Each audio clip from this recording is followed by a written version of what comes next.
القرآن يوحدنا لطريق الخير يوجهنا الله تعالى أنزله ورسول الله معلمنا.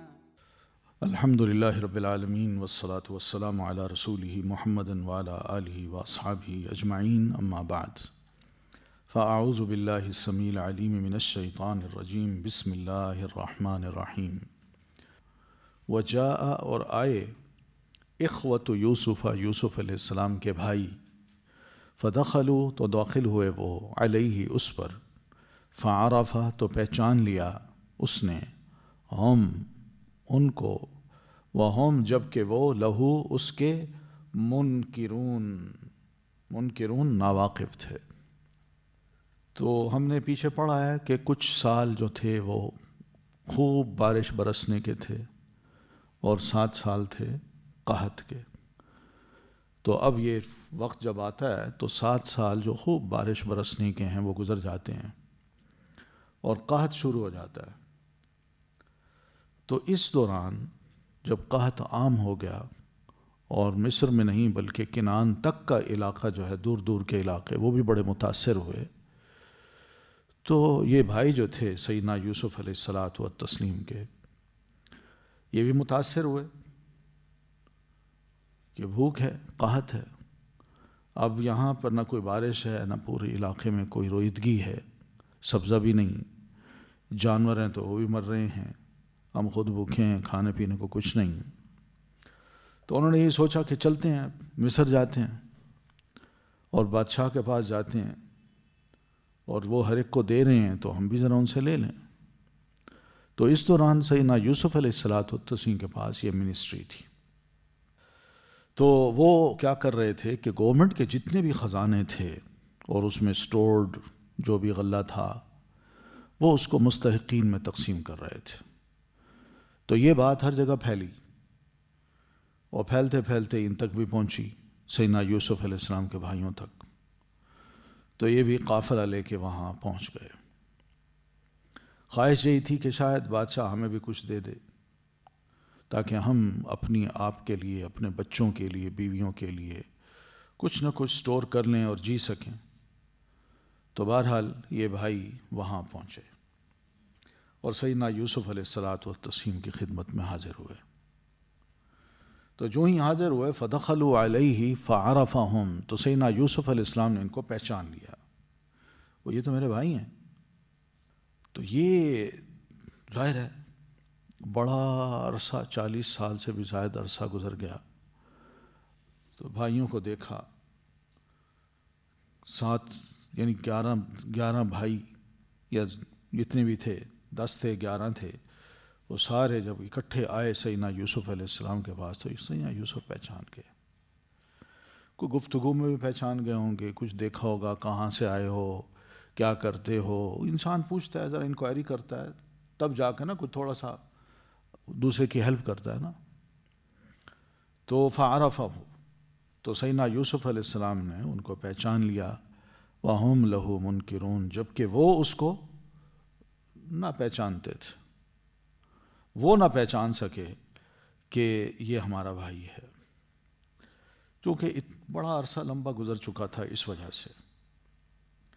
تو یہ بھی اللہ کی شان ہے. دیکھیے 40 سال میں سیدنا یوسف علیہ السلام جب چھوٹے تھے ان کو کنویں میں ڈالا گیا. اب 40 سال کے بعد جب بندہ اس کو ملے گا تو وہ بچہ جو تھا جس کی نہ مونچھیں تھیں نہ داڑھی تھی, اب وہ بچہ جو ہے جس کو کنویں میں پھینک دیا تھا, جس کے بارے میں انہوں نے کبھی تحقیق ہی نہیں کی, یہ کہاں ہے, زندہ بھی ہے, مر گیا ہے, یا وہ کنواں پہ جا کے بھی ذرا دیکھ لیں کہ شاید اس کے رونے کی کوئی آواز آئے, کچھ نہیں. تو مقصد یہ کہ ان کے وہم و گمان میں بھی نہیں ہو سکتا تھا کہ یوسف زندہ ہو, چہ جائے کہ یوسف یہاں وزیر خزانہ بن کے بیٹھا ہو. تو اس وجہ سے سیدنا یوسف نے تو ان کو پہچان لیا, مگر وہ سیدنا یوسف علیہ السلام کو نہ پہچان سکے. ولما, اور جب جہزا, اس نے تیار کر کے دیا, ہم انہیں, بجہازہم, سامان ان کا, قال، تو کہا یوسف نے، ائتونی بی، لے آنا میرے پاس، اخل لکم، بھائی اپنا، من ابیکم، جو تمہارے باپ سے ہے، الا ترون، کیا نہیں تم دیکھتے، انی، بے شک میں، اوفی الکیلا، میں پورا پورا دیتا ہوں پیمانہ یعنی غلہ. تو بھائیوں کو کہا کہ بھئی آپ ایسا کریں، آئندہ جو ہے نا، آپ نے ہمیں ساری ہسٹری بتا دی ہے، آپ 10 بھائی ہیں، 11واں پیچھے چھوڑ آئے ہیں، تو اب ایسا کریں اس بھائی کو بھی لے آئیے گا. آئندہ جب آنا غلہ ختم ہو جائے تو مزید غلہ چاہیے ہوگا تو اپنے بھائی کو بھی لے آنا. اور یہ بھائی یوسف علیہ السلام کا سگا بھائی تھا، یعنی یوسف علیہ السلام کے اس بھائی کی والدہ اور والد ایک ہی تھے. دوسرے جو تھے دوسری والداؤں سے تھے، دوسری بیویوں سے تھے. تو ایک تو انہوں نے یہ کہا کہ اپنے بھائی کو لے آنا، اور دوسری بات یہ بھی یاد رکھو کہ الا ترون انی اوفی الکیلا، جو تمہیں میں نے پیمانہ دیا ہے میں نے پورا پورا بھر کے دیا ہے، کوئی کمی نہیں چھوڑی. تو اس طرح تمہارا بھائی بھی آئے گا تو پورا پیمانہ لے جائے گا. اور تیسری بات، وَأَنَا خَيْرُ الْمُنزِلِينَ، تم مصر میں آئے ہو، تمہیں کوئی جانتا ہی نہیں، تم میرے پاس آئے، میں نے تمہیں بڑا احترام دیا، تمہاری خوب میزبانی مہمانی کی، تم میرے مہمان بنے، تو اس لیے یہ دھیان کرو آئندہ گھبرانا نہ، آؤ بھائی کو بھی لے آؤ، اور تاکہ غلہ بھی زیادہ لے جاؤ اور کچھ عرصہ میرے پاس رہ کے کھا پی کے پھر چلے جاؤ. پھر ساتھ یہ فرما دیا، فَإِن لَّمْ، پھر اگر نہ، تَأْتُونِي، تم لائے میرے پاس بھی اس کو. تو یہ بھی سمجھا دیا کہ اگر تم بغیر بھائی کے آ گئے تو یہ بھی یاد رکھنا تمہارے بھائی کا کیا، تمہیں بھی کوئی میں پیمانہ نہیں دوں گا، کوئی غلہ نہیں ہوگا تمہارے لیے. اور بھائی کے بغیر آئے تو میرے قریب بھی نہ آنا، نہ میرے ساتھ، نہ تم نہ میرے مہمان بن سکتے ہو اور نہ ہی تمہیں میں غلہ دے سکتا ہوں. شرط لگا دی ایسی کہ انہیں سمجھ آ گئی کہ اب بغیر بھائی کے ہم آ نہیں سکیں گے. تو قالو، وہ کہنے لگے، سنراودو، ہم ضرور آمادہ کریں گے، عنہ، اس کے بارے میں، اباہ، اس کے والد کو، وَإِنَّا، اور بے شک ہم، لَفَاعِلُونَ، البتہ ضرور کرنے والے ہیں. تو انہوں نے کہا ٹھیک ہے، ہم اپنے والد صاحب کو انشاءاللہ راضی کر لیں گے کہ وہ ہمارے بھائی بنیامین کو ہمارے ساتھ بھیجیں. تو اور ہم کر سکتے ہیں ایسا، ہم ذرا کوشش کریں گے تو بابا مان جائیں گے. بس یہ لفظ کہے اور ٹھیک ہے، بات ہو گئی. اب سیدنا یوسف علیہ السلام نے ایک کام یہ کیا، وقال لفتیانہ، اور کہا سیدنا یوسف علیہ السلام نے اپنے غلاموں کو. فتیان فتن کی جمع ہے، فتن فتح کی، فا تا یا لکھے، فتح لکھے، فا تا یا، اور تا کے اوپر 2 زبریں لگا دیں، فتن. ٹھیک ہے، تو یہ فتن کی جمع ہے فتیان، اور فتیات یہ کس کی جمع ہے؟ فتاتن کی. فتات جوان لڑکی کو کہتے ہیں، اور فتیات جوان لڑکیاں.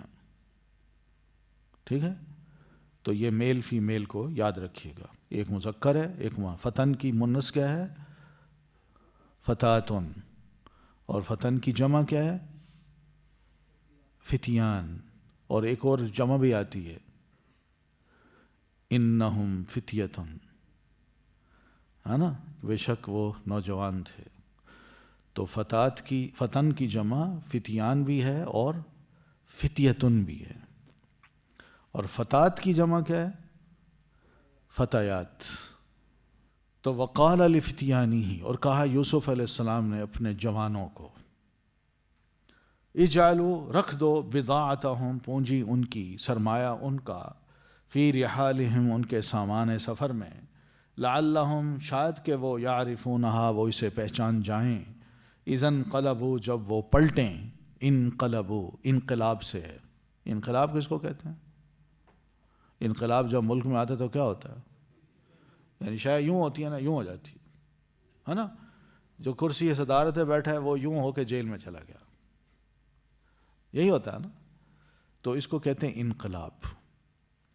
تو یہاں بھی جب وہ پلٹیں، یہاں تھے پہلے، یہاں تھے پھر یہاں آ گئے، تو جب وہ پلٹیں الی اہلہم طرف اپنے گھر والوں کے، لعلہم شاید کہ وہ یرجعون وہ لوٹ آئیں. تو نوجوانوں سے کہا سیدنا یوسف علیہ السلام نے، بھائی انہوں نے جو ہمیں سامان دیا تھا جس کے بدلے میں یہ ہم سے غلہ لے کے جا رہے ہیں، ایسا کرو ان کا سامان ان کے غلے میں ڈال دو، ہم نہیں لیتے، غلہ بھی دے دو سامان بھی دے دو اور ان کو پتہ نہ چلے، ٹھیک ہے؟ اور اس حال میں ڈالو کہ خاموشی سے جب یہ گھر جائیں گے وہاں جا کے یا سامان کھولیں گے تو اپنے سامان، اپنے غلے میں اپنے سامان کو دیکھ کے یہ پہچان جائیں گے کہ واقعی بادشاہ نے یا کا منسٹر نے ہمارے ساتھ بہت بڑا احسان کیا ہے. اور دوسری بات یہ بھی ہے کہ ان کے دل نرم ہو جائیں گے، گھبرائیں گے نہیں، میں نے جو شرط لگائی ہے ہو سکتا ہے یہ واپس بھی آ جائیں، دوبارہ واپس بھی آ جائیں. اب یہ سارا کام جو ہوا ہے اس میں پیچھے جو کیا کہتے ہیں عامل ہے، جو چیز ان کو متحرک کر رہی ہے سیدنا یوسف علیہ السلام کو، وہ ان کا بھائی ہے کہ ان 10 بھائیوں کو تو میں نے دیکھ لیا اور ان 10 بھائیوں کو میں نے جان بھی لیا کہ میرے بھائی ہیں، مگر ان سے کوئی خاندان کے سوال نہیں کیے، بھائیوں سے کچھ بھی نہیں کہا، پہچانے بس کہ بھائی ہیں. حالات کا پتہ چل گیا کہ والد بھی حیات ہیں اور چھوٹا بھائی جو میرا اپنا بھائی ہے وہ بھی حیات ہے. اب چھوٹے بھائی کو مل کے وہ چاہتے تھے کہ میں خاندان کے حالات کا علم لوں کہ کیسا گزارا ہو رہا ہے ان کا، اور چھوٹے بھائی کے ساتھ بڑے بھائیوں کا سلوک کیا ہے، ابا جان کی کیا حالت ہے. یہ ایک بڑی خواہش تھی، اور پھر سگا بھائی تھا کہ میں اس کو مل بھی لوں. تو یہ سب کام انہوں نے اس لیے کیے. تیسرا کام اس لیے یہ وجہ بھی تھی کہ ایک کسی ملک کا منسٹر ہوتے ہوئے کیا اس کو اتنے اختیارات ہیں کہ وہ یعنی جو حکومت کی چیز ہے غلہ ہے، وہ اس اصول کو توڑ کے کہ لوگوں سے ان کا سامان لو اور اس کے بدلے میں ان کو غلہ دو، اس اصول کو یہ توڑ رہے ہیں کہ غلہ بھی دے دیا اور سامان بھی ان کے سامان میں رکھ دیا. یہ لو جی، اس دور میں کرنسی نہیں ہوتی تھی. میرے گھر میں مثلا یہ چیز ہے، میں اٹھا کے گیا وہاں، میں نے کہا جی یہ لے لیں، اس کے بدلے مجھے غلہ دے دیں، انہوں نے اس کی قیمت لگائی، اتنی مناسبت سے مجھے غلہ دے دیا. تو یہ ہوتا تھا. تو سیدنا یوسف علیہ الصلاۃ والتسلیم نے یہ جو کام کیا ہے، یہ کیوں کیا؟ پہلی بات تو یہ ہے کہ انہیں اس بات کا بطور ایک منسٹر کے انہیں اختیار تھا، کیونکہ وہ خود تقسیم کر رہے تھے، اور جو اہل لوگ تھے صرف ان کو ہی دے رہے تھے جو ضرورت مند تھے. سامان لیتے تھے اور دیتے تھے، اس کے بدلے میں دیتے تھے. بھائی جب آئے ہیں تو ظاہر ایک رشتہ داری ہے، خونی رشتہ ہے، اور پھر بھائیوں کو یہ باور بھی نہیں کرایا کہ میں تمہارا چھوٹا بھائی ہوں. ان سے ڈیل وہی کی ہے جو عام بندوں سے کی جاتی ہے. اب سیدنا یوسف علیہ الصلاۃ والتسلیم ان پر جو احسان کر رہے ہیں، مہربانی کر رہے ہیں، وہ اس کے پیچھے کئی اغراض ہیں. جیسے میں نے بتایا کہ غرض یہ ہے کہ میں اپنے بھائی کو بلواؤں، اپنے بھائی سے ملوں، اور یہ پتہ نہیں اس کو لائیں کہ نہ لائیں، تھوڑی سی ان کو خیال آئے کہ واقعی جو ملک کا وزیر ہے اس نے ہمارے ساتھ بڑا مہربانی کی ہے اور ہم اس سے وعدہ کر آئے ہیں، اور پھر اس نے اتنا بڑا احسان بھی ہم پر کر دیا کہ ہمیں غلہ بھی دے دیا اور سامان بھی واپس کر دیا. تو یہ سیدنا یوسف علیہ الصلاۃ والتسلیم اپنے اختیار سے جو کو حکومت نے دے رکھا تھا وہ کر سکتے تھے، تو انہوں نے ایسا کیا ہے. تو یہ کوئی بری بات نہیں ہے. کوئی بھی حکومت کا منسٹر ہو اس کے پاس کچھ نہ کچھ اختیارات ہوتے ہیں کہ آپ اس لمٹ میں رہ کے اتنا کام کر سکتے ہیں، ٹھیک ہے؟ تو اس لیے اس کو برا نہ سمجھا جائے. فلما رجعوا، پھر جب وہ پلٹے، الی ابیہم طرف اپنے والد محترم کے، قالوا کہنے لگے، یا ابانا اے ابا جان، ہمارے ابا جان، منع روک دیا گیا، منا ہم سے، الکیل پیمانہ، غلہ، فَأَرْسِل تو بھیج دیجئے آپ معنا ساتھ ہمارے اخانا ہمارے بھائی کو نقتل ہم ناپ بھر غلہ لائیں گے وَإِنَّا اور بے شک ہم لہو اس کے لیے لحافظون البتہ حفاظت کرنے والے ہیں.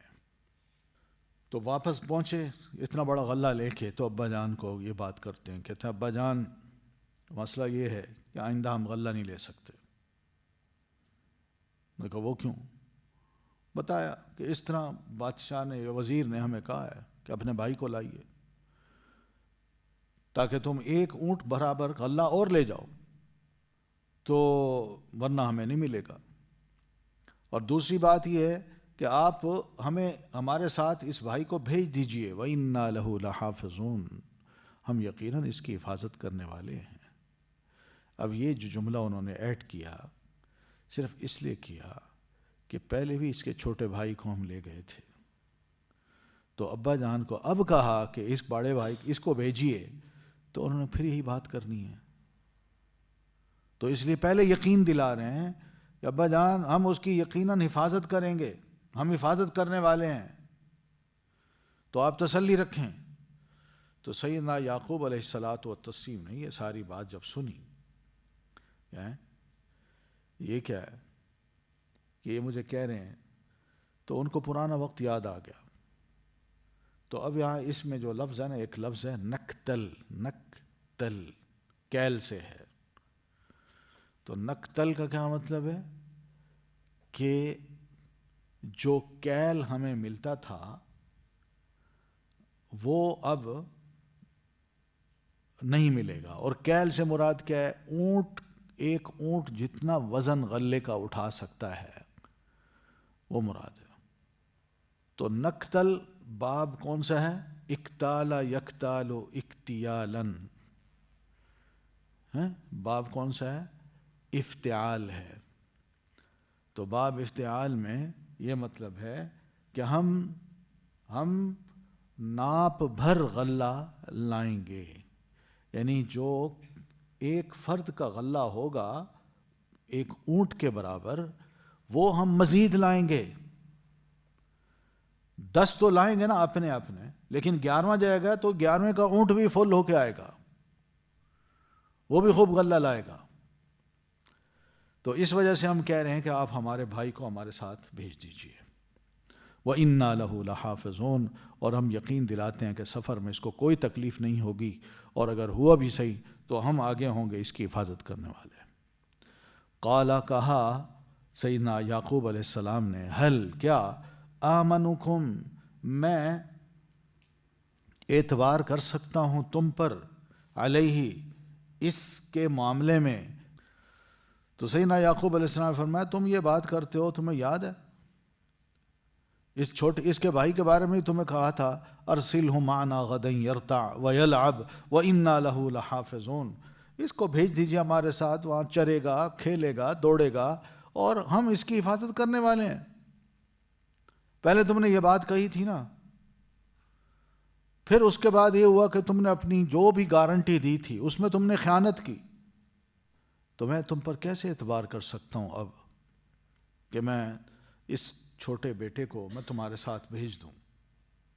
پھر فرمانے لگے فاللہ خیر حافظا، تو میں اللہ پر توکل کرتا ہوں اس کے بارے میں، اللہ ہی بہتر ہے حفاظت کرنے والا، لے جاؤ کوئی بات نہیں. لیکن احساس دلا دیا، آر بھی دلا دی کہ پہلے بھائی کے ساتھ بھی تم زیادتی کر بیٹھے ہو، وہی لفظ اب بھی کہہ رہے ہو. اب میں کیا کر سکتا ہوں، ظاہر ہے والد اب زیادہ بوڑھے ہو گئے ہیں اور بیٹے بڑے ہو گئے ہیں، سمجھدار بھی ہیں، تو اس لیے والد نے اتنا ہی کہا فاللہ خیر حافظا، روک تو نہیں سکتے تھے. وَهُوَ أَرْحَمُ الرَّاحِمِينَ تو بیٹے کو دیتے ہوئے کہا ٹھیک ہے لے جاؤ، وہ سب سے زیادہ رحم کرنے والوں میں سے سب سے زیادہ رحم کرنے والا ہے. تو میں سمجھتا ہوں کہ امید ہے کہ میرا رب اس کی حفاظت میں میری مدد کرے گا اور 2 مصیبتوں کو مجھ پر جمع نہیں کرے گا. پہلے بھی ایک بچے کی مصیبت، اس کا غم بھی میرے اوپر سوار ہے، اور اب تم دوسرے لے کے جا رہے ہو، دوسرا بھی لے کے جا رہے ہو، تو مجھے امید ہے کہ میرا رب جو ہے نا مجھ پر اب رحم کرے گا، اس بیٹے کی اور اس بیٹے کی مصیبت جو ہے نا اکٹھی دونوں کی، وہ میرے لیے اکٹھی نہیں کرے گا۔ ولما، اور جب فتحوا، انہوں نے کھولا، متاعہم، اپنا ساز و سامان، وجدوا، انہوں نے پایا، بضاعتہم، اپنی پونجی کو، ردت الیہم، جو لوٹا دی گئی تھی ان کی طرف، قالو، انہوں نے کہا، یا ابانا، اے ابا جان، ما نبغی، اور کیا ہم چاہتے ہیں، ہذہ، یہ ہے، بضاعتنا، ہماری پونجی، ردت، جو لوٹا دی گئی ہے، الینا، طرف ہمارے، ونمیر، اور ہم غلہ لائیں گے، اہلنا، اپنے گھر والوں کے لیے، ونحفظ، اور ہم حفاظت کریں گے، اخانا، اپنے بھائی کی، ونزداد، اور ہم زیادہ لیں گے، کیلا، پیمانہ یعنی غلہ، بعیر، ایک اونٹ کا، ذالک، یہ، کیلون، پیمانہ، غلہ، یسیر، بہت آسان ہے۔ تو سامان کھولا تو اس میں دیکھا، اوہ سارا کچھ لٹا دیا گیا ہے، غلہ بھی آ گیا، سامان بھی آ گیا، اور غلہ بھی پورے کا پورا 10 بھائیوں کا، 10 اونٹ فل بھرے ہوئے، لوڈڈ، وہ لے کے آ گئے۔ تو ظاہر ہے اتنی خوشی ہوئی ہوگی ان کو کہ اس غربت کے ماحول میں، قحط کے سال میں، قحط کے دنوں میں، یہ اللہ کی ایک رحمت ہی ہے۔ تو اس لیے کہتے ہیں، ابا جان، ما نبغی، ہمیں اور کیا چاہیے، ہذی بضاعتنا، ایک بات کہ یہ ہے ہمارا سامان، ردت الینا، جو ہمیں واپس کر دیا گیا ہے۔ پھر وَنَمِيرُ أَهْلَنَا، اور پھر اسی سامان کو لے کے جب ہم دوبارہ واپس جائیں گے تو ہم غلہ لائیں گے اپنے گھر والوں کے لیے۔ اور تیسری بات، وَنَحْفَظُ أَخَانَا، اپنے بھائی کی بھی ہم حفاظت کریں گے، جیسے گئے ہیں الحمدللہ صحیح سالم گئے ہیں، صحیح سالم واپس آ گئے ہیں، اسی طرح ہم اپنے بھائی کو بھی اس طرح لے جائیں گے اور لے آئیں گے۔ اور اس بھائی کو لے جانے کا ایک فائدہ یہ ہوگا کہ وَنَزْدَادُ كَيْلَ بَعِيرٍ، اس کی وجہ سے ایک اونٹ کے برابر غلہ جو ہے وہ ہمیں مفت میں مل جائے گا۔ اور ذَلِكَ كَيْلٌ يَسِيرٌ، یہ پیمانہ جو ہے بڑا آسان ہے، صرف اس نے جانا ہے اور جا کے اس کو بھی ایک اونٹ کے برابر کا غلہ مل جائے گا، جو ہمیں آسانی سے میسر ہو جائے گا۔ کیونکہ حضرت یوسف علیہ الصلاۃ والتسلیم کے دور میں یہی تھا کہ جو بھی بندہ آتا تھا نا، چاہے 10 بندے آئے ہیں، ہر ایک کو ایک اونٹ کے برابر سامان غلے کا دیا کرتے تھے۔ تو اس لیے انہوں نے یہی سوچا کہ لیجیے جی، اور ہمیں کیا چاہیے۔ قال، کہا یعقوب علیہ السلام نے، لن ارسلہ معکم، ہرگز نہیں میں بھیجوں گا اسے، معکم، ساتھ تمہارے۔ تو یہاں سیدنا یعقوب علیہ السلام نے ذرا سختی سے بات کی، کیونکہ اب یہ خوش بھی ہو رہے تھے اور واقعی ان کو یقین تھا کہ ایسا ہونا ہے، لیکن کچھ خدشات ہوتے ہیں۔ انسان اتنے لمبے سفر میں جائے، واپس بھی آئے، اور قافلہ ایسا ہو کہ جس میں سب بھائی ہوں، اور دوسری بات یہ کہ غلے سے لدا ہوا ہو، تو راستے میں ادھر ادھر بھوک ہے، قحط ہے، کئی حادثے ہو سکتے ہیں، لوٹ مار پڑ سکتی ہے۔ تو اس لیے کہتے ہیں نہیں، میں تمہیں بالکل اپنے بیٹے کو نہیں بھیجوں گا اب تمہارے ساتھ، جب تک کہ تم مجھے اللہ کی طرف سے ایک پختہ عہد نہ دے دو کہ ہم اس بھائی کو کچھ بھی ہو واپس لے کے آئیں گے، حالات کچھ بھی بن جائیں، اس کو ہم نے پیچھے نہیں چھوڑنا، اس کو واپس لائیں گے۔ ہاں، اگر تمہیں گھیر لیا جائے تو اور بات ہے، جس میں تم بے بس ہو، کوئی مصیبت آ جائے تو اور بات ہے، اس میں سمجھوں گا تمہارے لیے کوئی عذر نہیں ہوگا۔ لیکن جب تم ٹھیک ٹھاک ہوگے اور خود ٹھیک پہنچ سکتے ہو واپس، تو اپنے اس بھائی کو بھی ضرور لاؤ گے کہ نہیں، مجھے پختہ عہد دو۔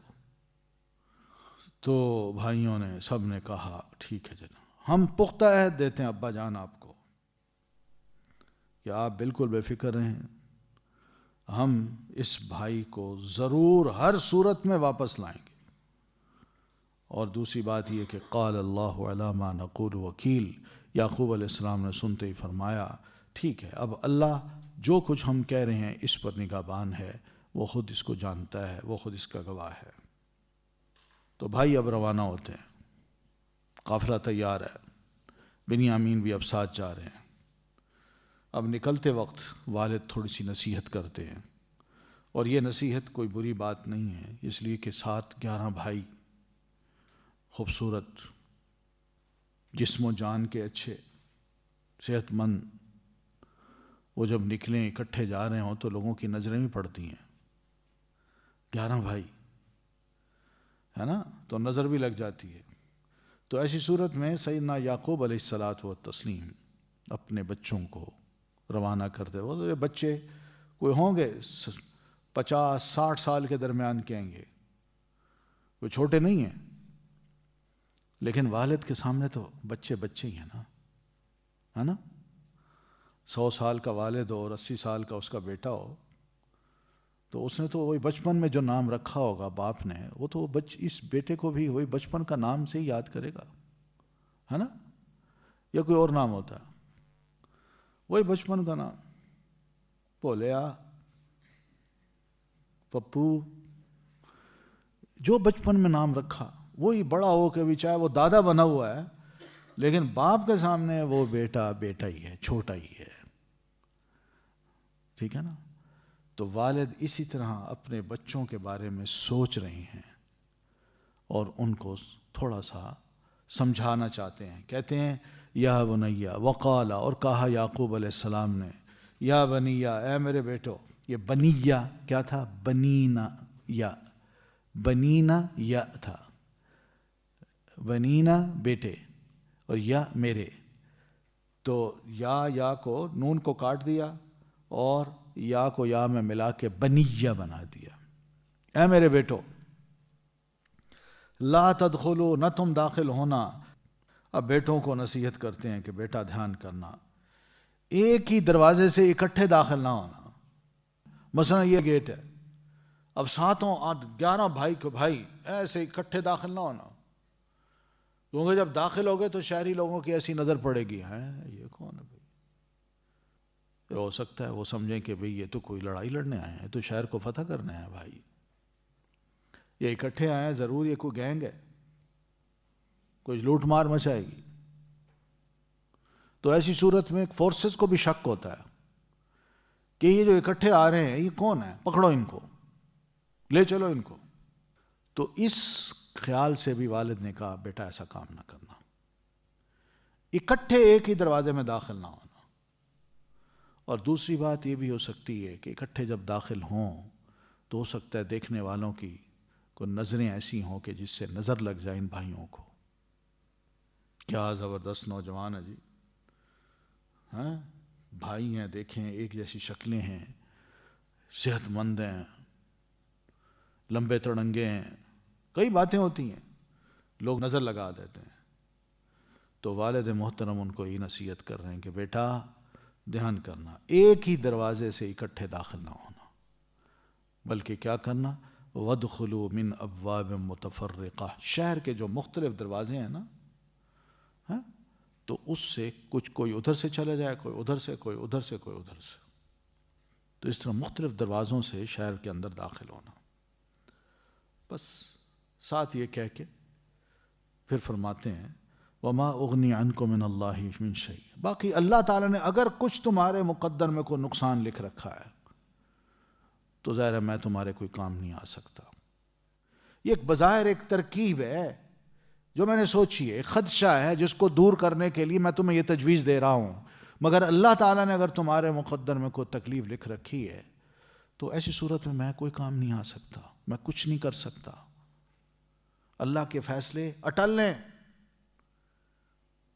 احتیاط ہماری طرف سے ہو سکتی ہے، باقی کوئی تکلیف ہو، کوئی خوشی ہو، اگر اللہ نے وہ پہنچانی ہے تو ان الحکم الا للہ، نہیں ہے حکم مگر اللہ ہی کے لیے۔ اللہ کے جو فیصلے ہیں وہی امپلیمنٹ ہوتے ہیں، ہمارے فیصلے امپلیمنٹ نہیں ہوتے، ہماری کوششیں ہوتی ہیں۔ علیہ توکلت، تمہارے اس سفر پہ میں اللہ پہ توکل کرتا ہوں، اللہ پہ اعتماد کرتا ہوں، بھروسہ کرتا ہوں کہ تمہیں بچائے گا، کوئی تکلیف تمہیں نہ آئے۔ اور پھر نصیحت کی وَعَلَيْهِ فَلْيَتَوَكَّلِ الْمُتَوَكِّلُونَ، اور اسی پر ہی توکل کرنے والوں کو توکل کرنا چاہیے۔ یعنی تم بھی اگر اللہ پہ توکل کرتے ہو تو اللہ پر ہی توکل کرنا، کسی اور کو اس میں شریک نہ کرنا۔ کوئی بھی تمہیں آنے والی مصیبت سے بچا نہیں سکتا۔ جب میں نے اپنا معاملہ اللہ کے سپرد کر دیا ہے تو میں تمہیں بھی کہوں گا کہ تم بھی اگر اللہ کے سپرد اپنے معاملات کو کرنے والے ہو تو ایسا ہی کرنا۔ تو خیر وہ چل پڑے۔ جب شہر آئے، مصر آئے تو وَلَمَّا دَخَلُوا مِنْ حَيْثُ أَمَرَهُمْ أَبُوهُمْ، اور جب وہ داخل ہوئے من حیث جہاں سے، تو والد کے حکم کے مطابق وہ مختلف دروازوں سے داخل ہوئے، بھائی کا خیال کرتے ہوئے مختلف دروازوں سے وہ داخل ہوئے۔ یہ تو ہو گیا۔ اب اللہ فرماتے ہیں ما کان یغنی عنہ من اللہ من شیء، والد نے تو حکم دے دیا، مگر اللہ کی طرف سے جو بھی فیصلہ ہو چکا تھا نا، والد کی یہ ترکیب، والد کی یہ نصیحت بالکل کام نہ آ سکتی۔ ٹھیک ہے، کیونکہ اللہ کے فیصلے اٹل ہوتے ہیں۔ ہاں، یعقوب علیہ السلام نے یہ نصیحت اس لیے کی تھی کہ الا حاجۃ فی نفس یعقوب قضاها، کہ یعقوب علیہ السلام کے دل میں ایک بات تھی، کھٹک تھی، جو انہوں نے پوری کر ڈالی۔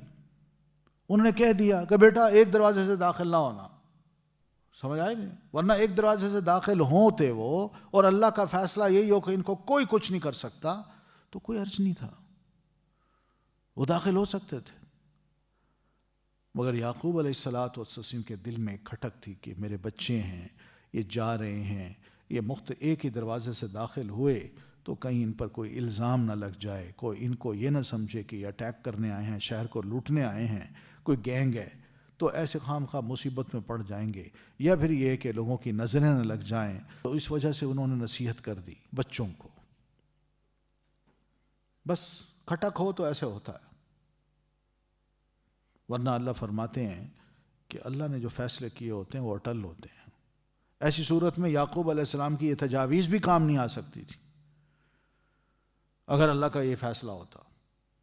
یعنی بالفرض وہ چاروں 11 کے 11 ایک ہی دروازے سے داخل ہونے کے بجائے متفرق دروازوں سے داخل ہوں، تو اللہ یہ فیصلہ کر لے کہ میں نے ان کو ہر دروازے کے داخل ہوتے ہی پکڑوانا ہے،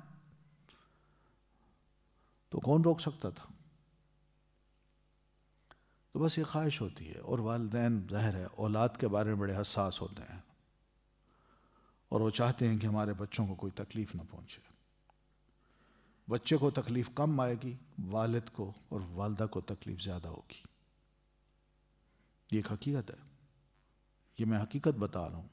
ابھی اولاد کو احساس نہیں ہوتا کہ والد یا والدہ جو اٹھتے بیٹھتے ہمیں نصیحت کرتے رہتے ہیں، بیٹا کہاں جا رہے ہو، کیوں جا رہے ہو، کیسے جا رہے ہو، کب واپس آؤ گے، یہ نہ کرو، یہ کرو، یہ ہوتا ہے۔ اور بچے کہتے ہیں آپ نے ہمیں بچہ سمجھ رکھا ہے، میں بڑا ہو گیا ہوں، سمجھدار ہوں، آپ بس چھوٹی چھوٹی بات پہ نا بس گھبراتے رہتے ہیں۔ اور بھائی والدین ہیں، انہوں نے ایسا کرنا ہے تو اس میں کوئی حرج نہیں ہے۔ یہ پتہ بندے کو خیال آتا ہے یار یہ کیا والدین ایسے کیوں سوچتے ہیں، لیکن جب بندے کی اپنی شادی ہوتی ہے نا اور اللہ اولاد دے دیتا ہے، پھر باپ کو پتہ چلتا ہے یار میرے بچے، پھر اس کو خیال آتا ہے یہ بچہ ایسے کیوں سویا ہوا ہے، یہ کیوں نہیں کھایا اس نے، آج رات بے چین رہا ہے، اس کو میں ڈاکٹر کے پاس لے جاؤں، ہیں یہ ہے وہ ہے۔ اس باپ کے دل میں وہ باتیں آ جاتی ہیں کہ اس کو پھر خیال آتا ہے یار ابو جو میرے بارے میں گھبرایا کرتے تھے نا، اب وہی چیز میرے دل میں آ گئی ہے اپنی اولاد کے بارے میں۔ تو یہ اس طرف اشارہ ہے، ٹھیک ہے۔ تو یعقوب علیہ السلام کے دل میں بس ایک خیال سا تھا، انہوں نے اس کو پورا کر دکھایا۔ ورنہ اللہ یہ سمجھانا میں یہ چاہ رہے ہیں کہ اللہ اگر یہ فیصلہ کر چکا ہوتا کہ ان کو میں نے ویسے ہی پکڑنا ہے، کسی اور طریقے سے ان کو بیمار کرنا ہے، تو کر چکا تھا. یہ ترکیب جو یعقوب علیہ السلام نے سوچی تھی یہ کام نہ آتی پھر. بس ایک دل کی خواہش تھی جو انہوں نے پوری کر دی. باقی یہ فرماتے ہیں وَإِنَّهُ لَذُو عِلْمٍ لِمَا عَلَّمْنَاهُ. یہ بات بھی نہ سمجھے جائے کہ یعقوب علیہ السلام نے پھر اللہ پہ توکل کیوں نہیں کیا. نہیں، بلکہ وہ علم والے تھے. جو ہم نے ان کو علم سکھایا تھا، جو سمجھایا تھا، وہ اسی کے مطابق انہوں نے یہ بات کہی تھی. کوئی یہ نہ سمجھے کہ انہوں نے اپنے آپ کو حالات کے سپرد کر دیا تھا اور حالات سے ڈر رہے تھے. نہیں، وہ بڑے عالم تھے، سمجھدار تھے. وہ علم کی بنیاد پہ ہی بات کر رہے تھے اور علم کی بنیاد پہ اپنے بچوں کو یہ نصیحت کر رہے تھے. وَلَكِنَّ أَكْثَرَ النَّاسِ لَا يَعْلَمُونَ. مگر اکثریت لوگوں کی نہیں جانتی، وہ جہالت برتتی ہے. وہ کیا کرتی ہے؟ وہ کہتی ہے اچھا بیٹا تم جا رہے ہو، آؤ کالا دھاگا پہن لو، تعویذ گنڈے لٹکا لو، راستے میں یہ ورد کرتے جانا، شرکیہ ورد. تو یہ لوگ یہ کرتے ہیں. اور سیدنا یعقوب علیہ السلام نے تو ایسا کوئی کام نہیں کیا. تو اس لیے اکثر لوگ جو ہے نا ان چیزوں کو نہیں جانتے، ان کو جاننا چاہیے.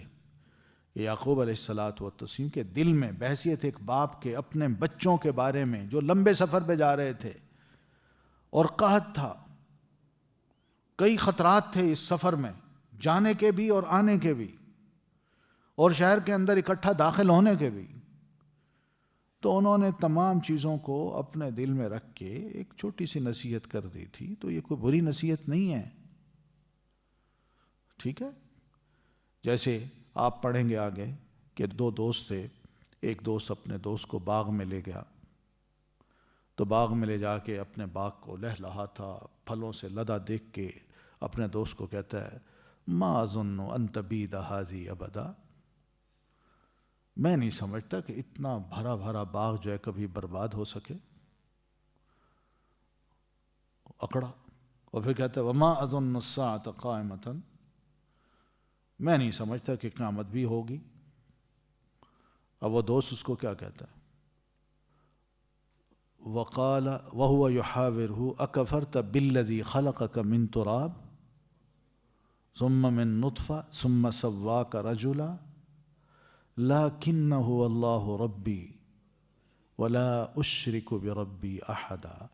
پھر کہتا ہے ولولا اذ دخلت جنتک قلت ما شاء اللہ لا قوت الا باللہ. تم نے ایسا کیوں نہیں کیا جب تم باغ میں داخل ہوئے، بجائے اس کے کہ تم اتراتے اکڑتے اور باغ کو دیکھ کے کہتے میں نہیں سمجھتا کبھی خراب ہو جائے گا.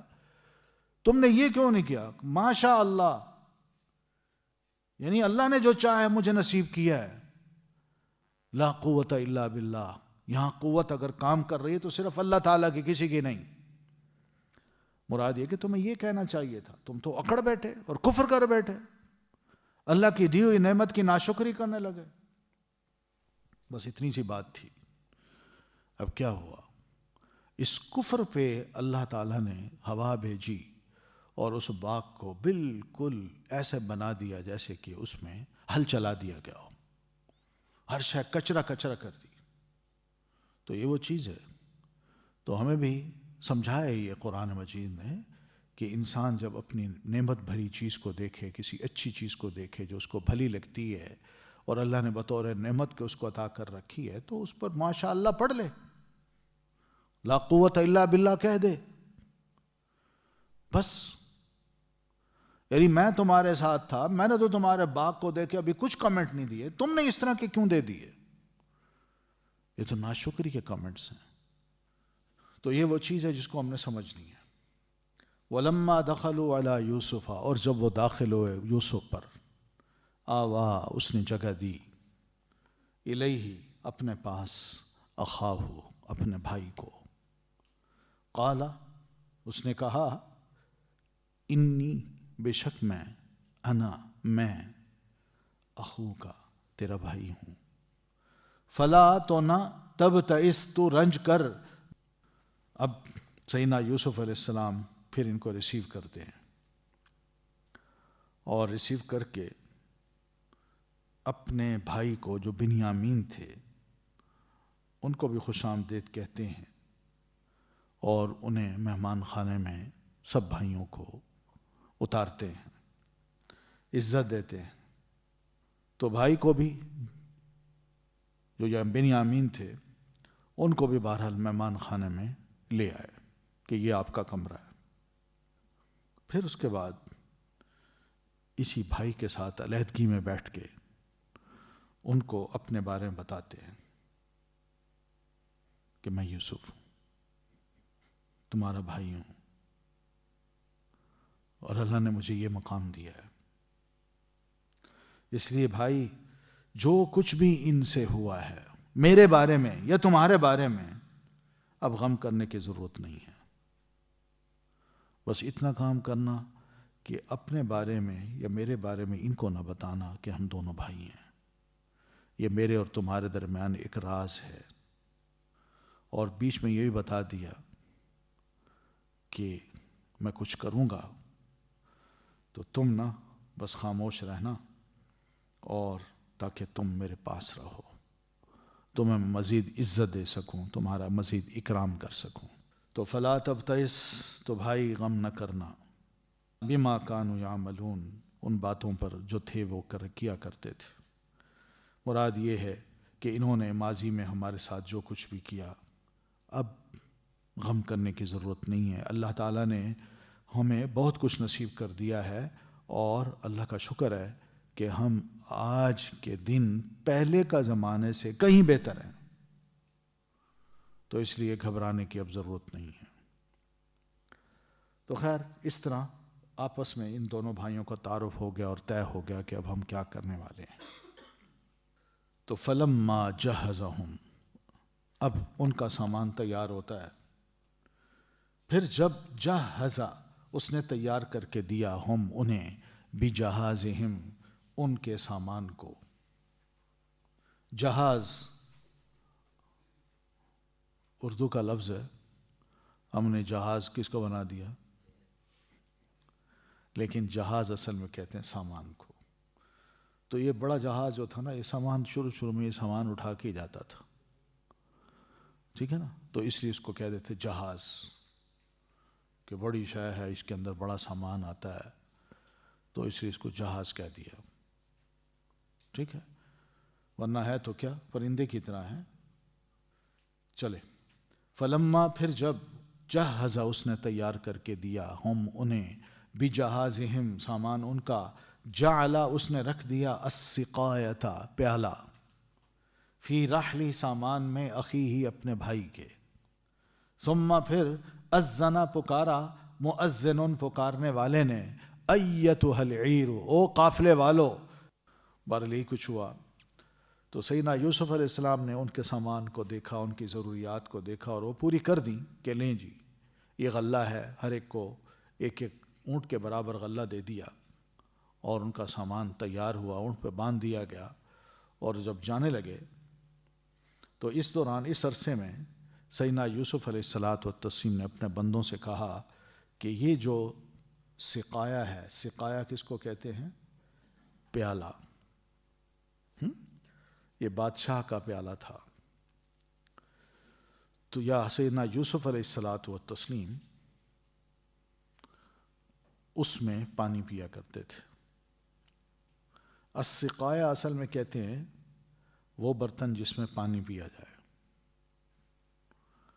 تو اسی کو قرآن مجید اسی صورت میں آگے دیکھیں گے، وعاء کا لفظ بھی، سواع کا لفظ استعمال ہوا ہے، سواع الملکی، ہم بادشاہ کا جو پیمانہ ہے اس کو ہم گم پاتے ہیں۔ تو وہی جو سقایا تھا، یعنی پینے کا برتن، اس کو کہا کیا جاتا تھا، سواع، ٹھیک ہے۔ تو حضرت یوسف علیہ السلام اس میں پانی پیا کرتے تھے۔ تو انہوں نے کیا کیا کہ اس پینے والے برتن کو، پیالے کو، بنیامین کے سامان میں چھپا کے رکھ دیا۔ قافلہ اٹھا، اونٹ اٹھے، اور اس کے بعد وہ چل پڑے۔ جو ہی چلے تو پیچھے سے کسی نے پکار کے کہا، او قافلے والو انکم لسارقون، یقیناً تم چور ہو۔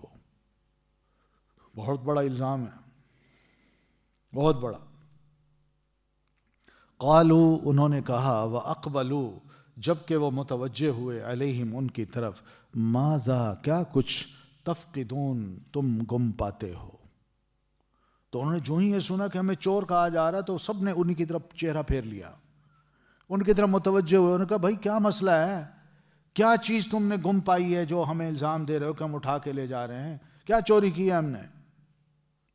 قالو، انہوں نے کہا، نفقدو، ہم گم پاتے ہیں، سواع الملکی، پیمانہ بادشاہ کا، بس ایک تو یہ کہا انہوں نے، پھر وَلِمَنْ جَاءَ، اور اس کے لیے جو لائے، بھی اس پیمانے کو۔ انہوں نے کہا جناب ہمارے بادشاہ کا پیمانہ گم ہو گیا ہے، وہ جس کی وجہ سے ہم آپ کو کہہ رہے ہیں کہ آپ نے وہ چوری کیا ہے۔ اور ہاں سن لو، جو خود بخود لے کے آئے گا کہ یہ لیجئے پیمانہ، ہم اس کو 1 اونٹ کے برابر مزید غلہ دے دیں گے۔ اور اعلان کرنے والا کہہ رہا ہے وَأَنَا بِهِ زَعِيمٌ، اور میں اس کا ذمہ دار ہوں، جو میں کہہ رہا ہوں ایسا ہی ہوگا۔ تو بہتر تو یہی ہے کہ آپ خود ہی نکال کے دے دیں اور اس پر انعام لے لیں۔ اب یہ بہت بڑی آفر تھی۔ تو بہرحال یہ سواع الملک کا جو لفظ ہے، پیمانہ بادشاہ کا، یہ کہتے ہیں کہ یہ ایک چاندی کا بنا ہوا تھا اور برتن تھا جس میں بادشاہ یہ پانی پیتا تھا۔ تو اس طرح انہوں نے بات کی اور ساتھ ضمانت بھی دے دی کہ وَأَنَا بِهِ زَعِيمٌ، میں اس کا ضامن ہوں، جو کہہ رہا ہوں اتنا کچھ اور بھی آپ کو مل جائے گا۔ قالو، انہوں نے کہا، تاللہ، قسم اللہ کی، لقد، البتہ تحقیق، علمتم، جان لیا تم نے، ما جئنا، نہیں آئے تھے ہم، لنفسدا، کہ فساد کریں ہم، فی الارض، زمین میں، وما کننا، اور نہیں ہیں ہم، سارقین، چوری کرنے والے، ہم چور نہیں ہیں۔ وہ کہنے لگے واللہ تم جانتے ہو ہم بڑے شریف لوگ ہیں، شریف گھرانے کے لوگ ہیں، ہم یہاں اس لیے نہیں آئے کہ مصر میں خدا نخواستہ چوری چکاری ڈکیتی کریں اور چور بن جائیں اور کسی کا سامان اٹھا کے لے جائیں، یہ فساد فی الارض ہے، ہم اس لیے نہیں آئے، ہم کوئی چور تھوڑی ہیں، وما کننا سارقین، ہم نہیں ہیں چوری کرنے والے۔ قالو، تو ذمہ داروں نے کہا، سرکاری لوگوں نے، فما جزاؤ، تو کیا ہے بدلہ اس کا، ان کنتم کاذبین، اگر ہوئے تم جھوٹے۔ انہوں نے کہا اچھا ایسی بات کرتے ہو، چلیں اگر ہم سامان تمہارا تلاش کریں اور اس میں وہ پیمانہ مل جائے تو یہ بتاؤ تم جھوٹے ثابت ہوگے کہ نہیں، پھر اس کی کیا سزا دینی چاہیے۔ اب یہ بھی ان سے مشورہ کیا جا رہا ہے۔ قالو، انہوں نے کہا، جزاؤہ، اس کا بدلہ، انہوں نے کہا جناب جس کے سامان میں وہ چیز پائی جائے گی وہی اس کا بدلہ ہوگا، یعنی آپ اسی کو پکڑ سکتے ہیں۔ اور یہ قانون جو انہوں نے بتایا ہے یہ ان کے اپنے کنعان کے علاقے میں نافذ تھا کہ جس کے پاس چوری پکڑی گئی اسی کو پکڑا جائے گا، ورنہ سیدنا یوسف علیہ الصلوۃ والتسلیم جو مصر میں تھے وہاں یہ قانون نہیں تھا، وہاں قانون کچھ اور تھا۔ تو انہوں نے اپنے علاقے کے قانون کے مطابق فیصلہ بھی دے دیا کہ جس کے سامان میں وہ چوری پکڑی گئی آپ اسی کو پکڑ لیجئے، وہی چور ہوگا، سب کو چور نہ کہیں، کیونکہ یہ بھی ہو سکتا تھا نا کہ سارا قافلہ تو ایک ہی ہے اور ایک ہی قافلے میں اگر کسی ایک نے چرایا ہے تو اس کا مطلب ہے سب نے چرایا ہے۔ تو اس لیے انہوں نے سب نے اپنی جان بچانے کے لیے یا اپنے ملک کا جو قانون تھا، اپنے علاقے کا جو قانون تھا وہ بتا دیا کہ صرف اسی کو پکڑا جائے جس کے سامان میں آپ کا پیالہ ملے گا۔ تو اللہ فرماتے ہیں یہ فیصلہ کرا کے ہم کہتے ہیں کذالک نجزی الظالمین، اسی طرح ہم جزا دیا کرتے ہیں ظالموں کو. یعنی ظالموں کو جب سزا دینی ہو تو پھر انہی کے منہ سے وہی لفظ نکلوا دیتے ہیں جو انہی کے خلاف جاتے ہیں اور وہ پکڑے جاتے ہیں، اور کل کو کوئی یہ نہیں کہہ سکتا کہ ہم پر کسی نے ظلم کیا ہے یا یہ اس ملک کا قانون بڑا ظالمانہ ہے. تو یہ طے ہو گیا. فبدا پھر اس نے شروع کیا بِأَوْعِيَتِهِمْ ان کے تھیلوں سے. وعاء کی جمع ہے اوعیہ. وعاء کہتے ہیں خرجی کو، تھیلے کو، وہ جو اونٹ کے اوپر لدا ہوا غلہ ہے نا تھیلوں میں. اب ان کو وہ شروع ہوا چیک کرنے. اور کس طرح شروع ہوا؟ قبل وعاء اخیہ، پہلے تھیلے سے اپنے بھائی کے. یعنی بھائی کے تھیلے کو چھوڑ کے دوسروں کے تھیلوں سے چیک کرنا شروع کر دیا. کرتے کرتے ثم استخرجہا، پھر اس نے نکال لیا اسی پیمانے کو. تو بہرحال اس نے سٹارٹ کیا سامان چیک کرنا شروع کیا. پہلے بھائی کی تھیلیاں، دوسرے بھائی کے اونٹ کی تھیلیاں، تیسرے چوتھے، کرتے کرتے کہیں سے نہ ملا، اور آخر میں جا کے یا درمیان میں جا کے جو بنیامین ہے اس کے تھیلے میں سے وہ نکل آیا پیالہ. بس اتنی سی بات تھی. جو ہی نکلا اور انہوں نے کہا چلے بھائی ان کو لے چلو اندر. اب وہ اندر چلے گئے، باقی کو چھوڑ دیا. 10 بھائی ہیں، آپ جائیے، آپ جائیے. تو اللہ فرماتے ہیں کذالک کدنا لیوسف، اس طرح ہم نے کدنا تدبیر کی لیوسف، یوسف علیہ السلام کے لیے کہ وہ اپنے بھائی کو اپنے پاس کس طرح روک سکتے ہیں، اس کا طریقہ کار کیا ہے. یعنی وہ یہ بھی نہیں بتانا چاہتے میں تمہارا بھائی ہوں 10 بھائیوں کو، صرف اپنے بھائی کو بتا دیا ہے اور اس کو اپنے پاس رکھنا ہے. اس سے ماضی کے حالات پوچھنے ہیں، والدین کے حالات پوچھنے ہیں، کچھ اپنے دل کی باتیں کہنی ہیں. تو کوئی ایسا طریقہ نہیں تھا کہ یوسف علیہ السلام ڈائریکٹ ان بھائیوں کو کہتے کہ تم اس کو چھوڑ دو میرے پاس. وہ سوچتے کیوں بھائی، کیا لگتے ہو تم اس سے اتنی محبت کیوں ہو گئی، ہم سے کیوں نہیں؟ پہلے تو ہم آئے تھے، یہ تو پہلی دفعہ ہی آئے تو ہم اس کے پاس، اس کو اپنے پاس رکھ رہے اور ہمیں کچھ لفٹ ہی نہیں کرا رہے.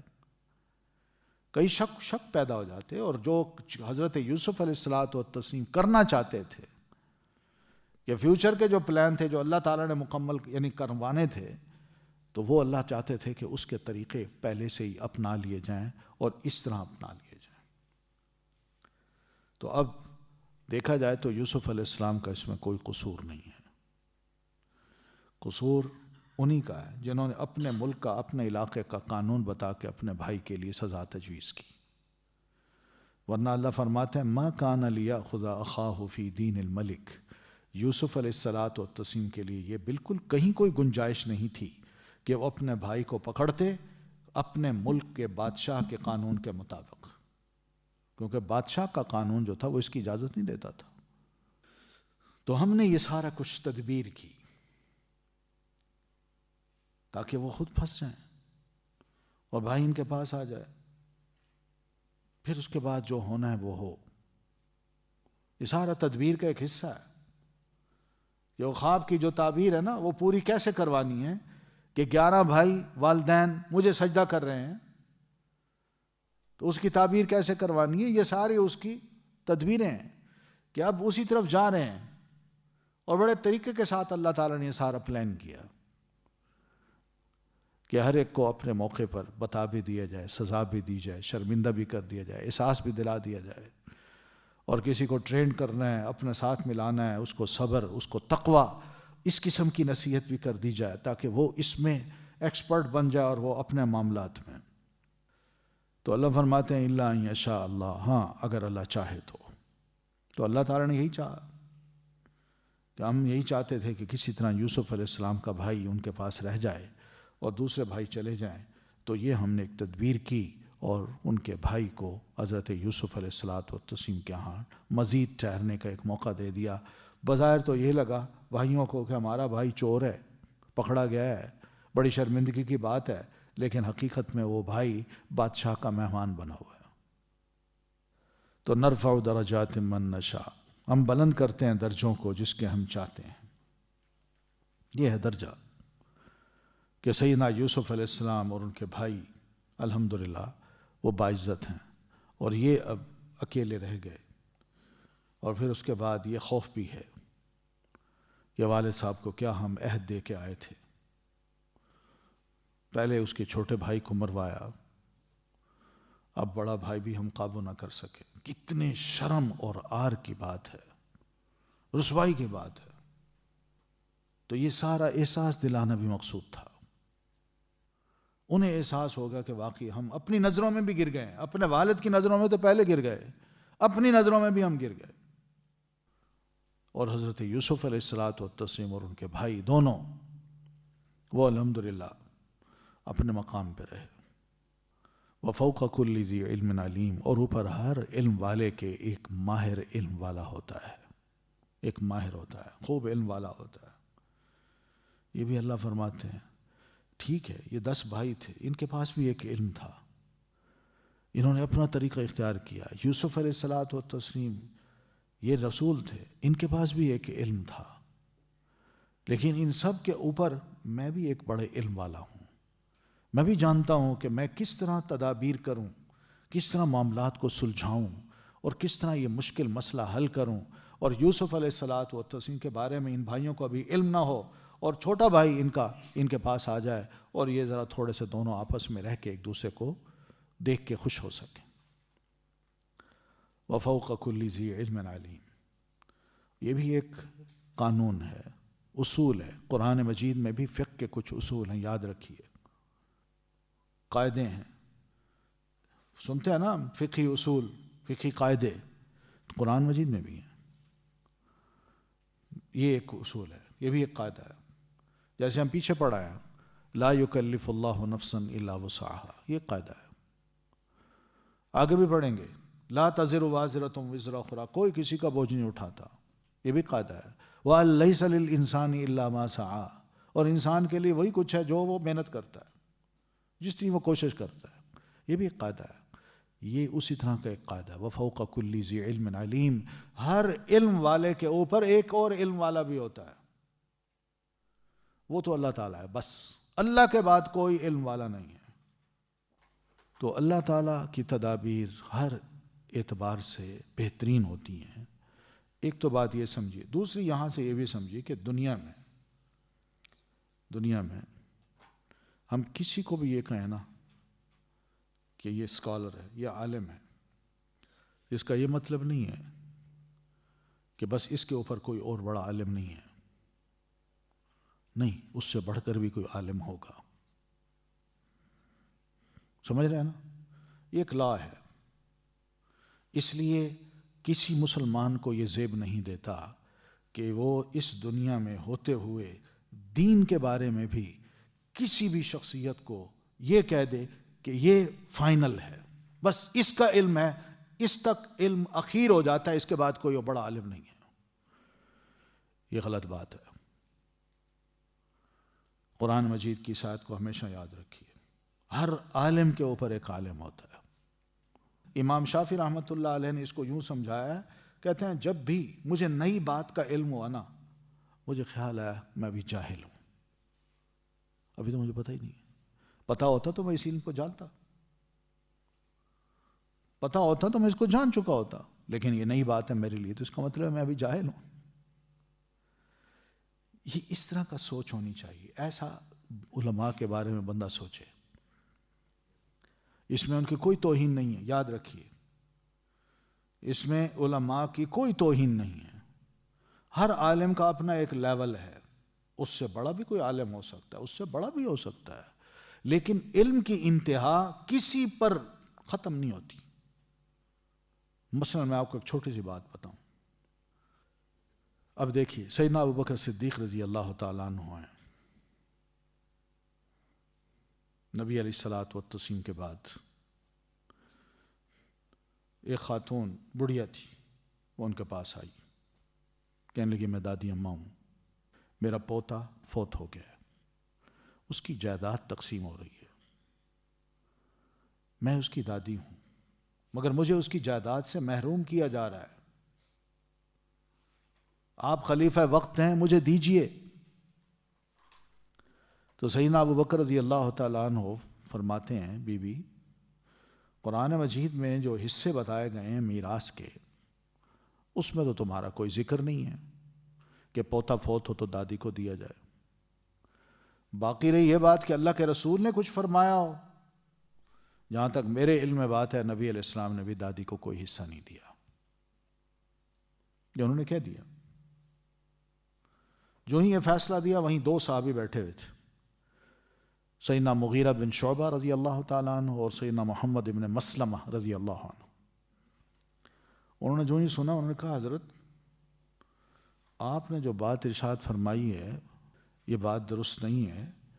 نبی صلی اللہ علیہ وسلم نے ایک ایسا کیس ان کے پاس آیا تھا, اور اللہ کے رسول صلی اللہ علیہ وسلم نے, ہمیں پتہ ہے کہ دادی کا کیس تھا, پوتا فوت ہوا تھا, وہ بھی اسی قسم کا کیس لے کے آئی تھی اور انہوں نے شکایت کی تھی, تو اللہ کے رسول نے دادی کو پوتے کا حصہ دلوایا تھا, ہم اس کے گواہ ہیں. اور دونوں صحابہ نے کہا. سیدنا ابو بکر رضی اللہ تعالیٰ عنہ فرمانے لگے, مجھے اس کا علم نہیں, اگر ایسی بات ہے تو ٹھیک ہے, اس کو حصہ دلوایا جائے. اور بتائیے, وہ دو صحابہ ہیں, مقام اور مرتبے میں سیدنا ابو بکر سے کہیں کم ہیں, مگر اس چیز کا علم ان کے پاس تھا, سیدنا ابو بکر رضی اللہ تعالیٰ عنہ کے پاس نہیں تھا. تو اس سے کیا سیدنا ابو بکر کی کوئی توہین ہو گئی کہ ان کے پاس علم نہیں تھا؟ یا یہ باور کر لیا جائے کہ نہیں جی, محمد بن مسلمہ اور مغیرہ بن شعبہ دو صحابی ہوتے ہوئے جو بھی کہہ رہے ہیں بہرحال وہ اس معیار کے نہیں ہیں جو معیار سیدنا ابو بکر رضی اللہ تعالیٰ عنہ کا ہے, لہذا ابو بکر کی بات مانی جائے گی اور ان دونوں کی بات نہیں مانی جائے گی. کیا صحابہ کرام کا یہی رویہ تھا؟ ان کا تو رویہ یہی تھا کہ اگر اللہ کے رسول کی بات آ گئی ہے تو میری رائے کی کیا حیثیت ہے, میں نہ کیوں کر سکتا ہوں, میں کون ہوتا ہوں. تو یہ دیکھیے, یہ ایک ثبوت ہے کہ آپ صلی اللہ علیہ وسلم کی وفات کے بعد تمام صحابہ کرام یہ یقین رکھتے ہیں, ہم سے بڑھ کر سب سے زیادہ علم اگر کسی کے پاس ہو سکتا ہے تو سیدنا ابو بکر رضی اللہ تعالیٰ عنہ کے پاس ہے, کسی کے پاس نہیں ہے. مگر کچھ چیزیں ایسی ہیں جو سیدنا ابو بکر کے علم میں نہیں تھیں, دوسروں کے علم میں تھی. تو اس میں کوئی توہین ہے؟ کوئی توہین نہیں. یہی چیز ہم اگر سیدنا ابو بکر کے بارے میں کھل کے بیان کرنے کے عادی ہیں تو ہمیں دوسروں کے بارے میں بھی یہ سوچنا چاہیے, دوسروں کے بارے میں بھی. یقین مانیے, ہمارے ہاں جو غلو آیا نا, غلو, اس نے ہمیں کہیں کا نہیں چھوڑا, اور جس نے ہمارے علم کو بڑا محدود کر دیا ہے.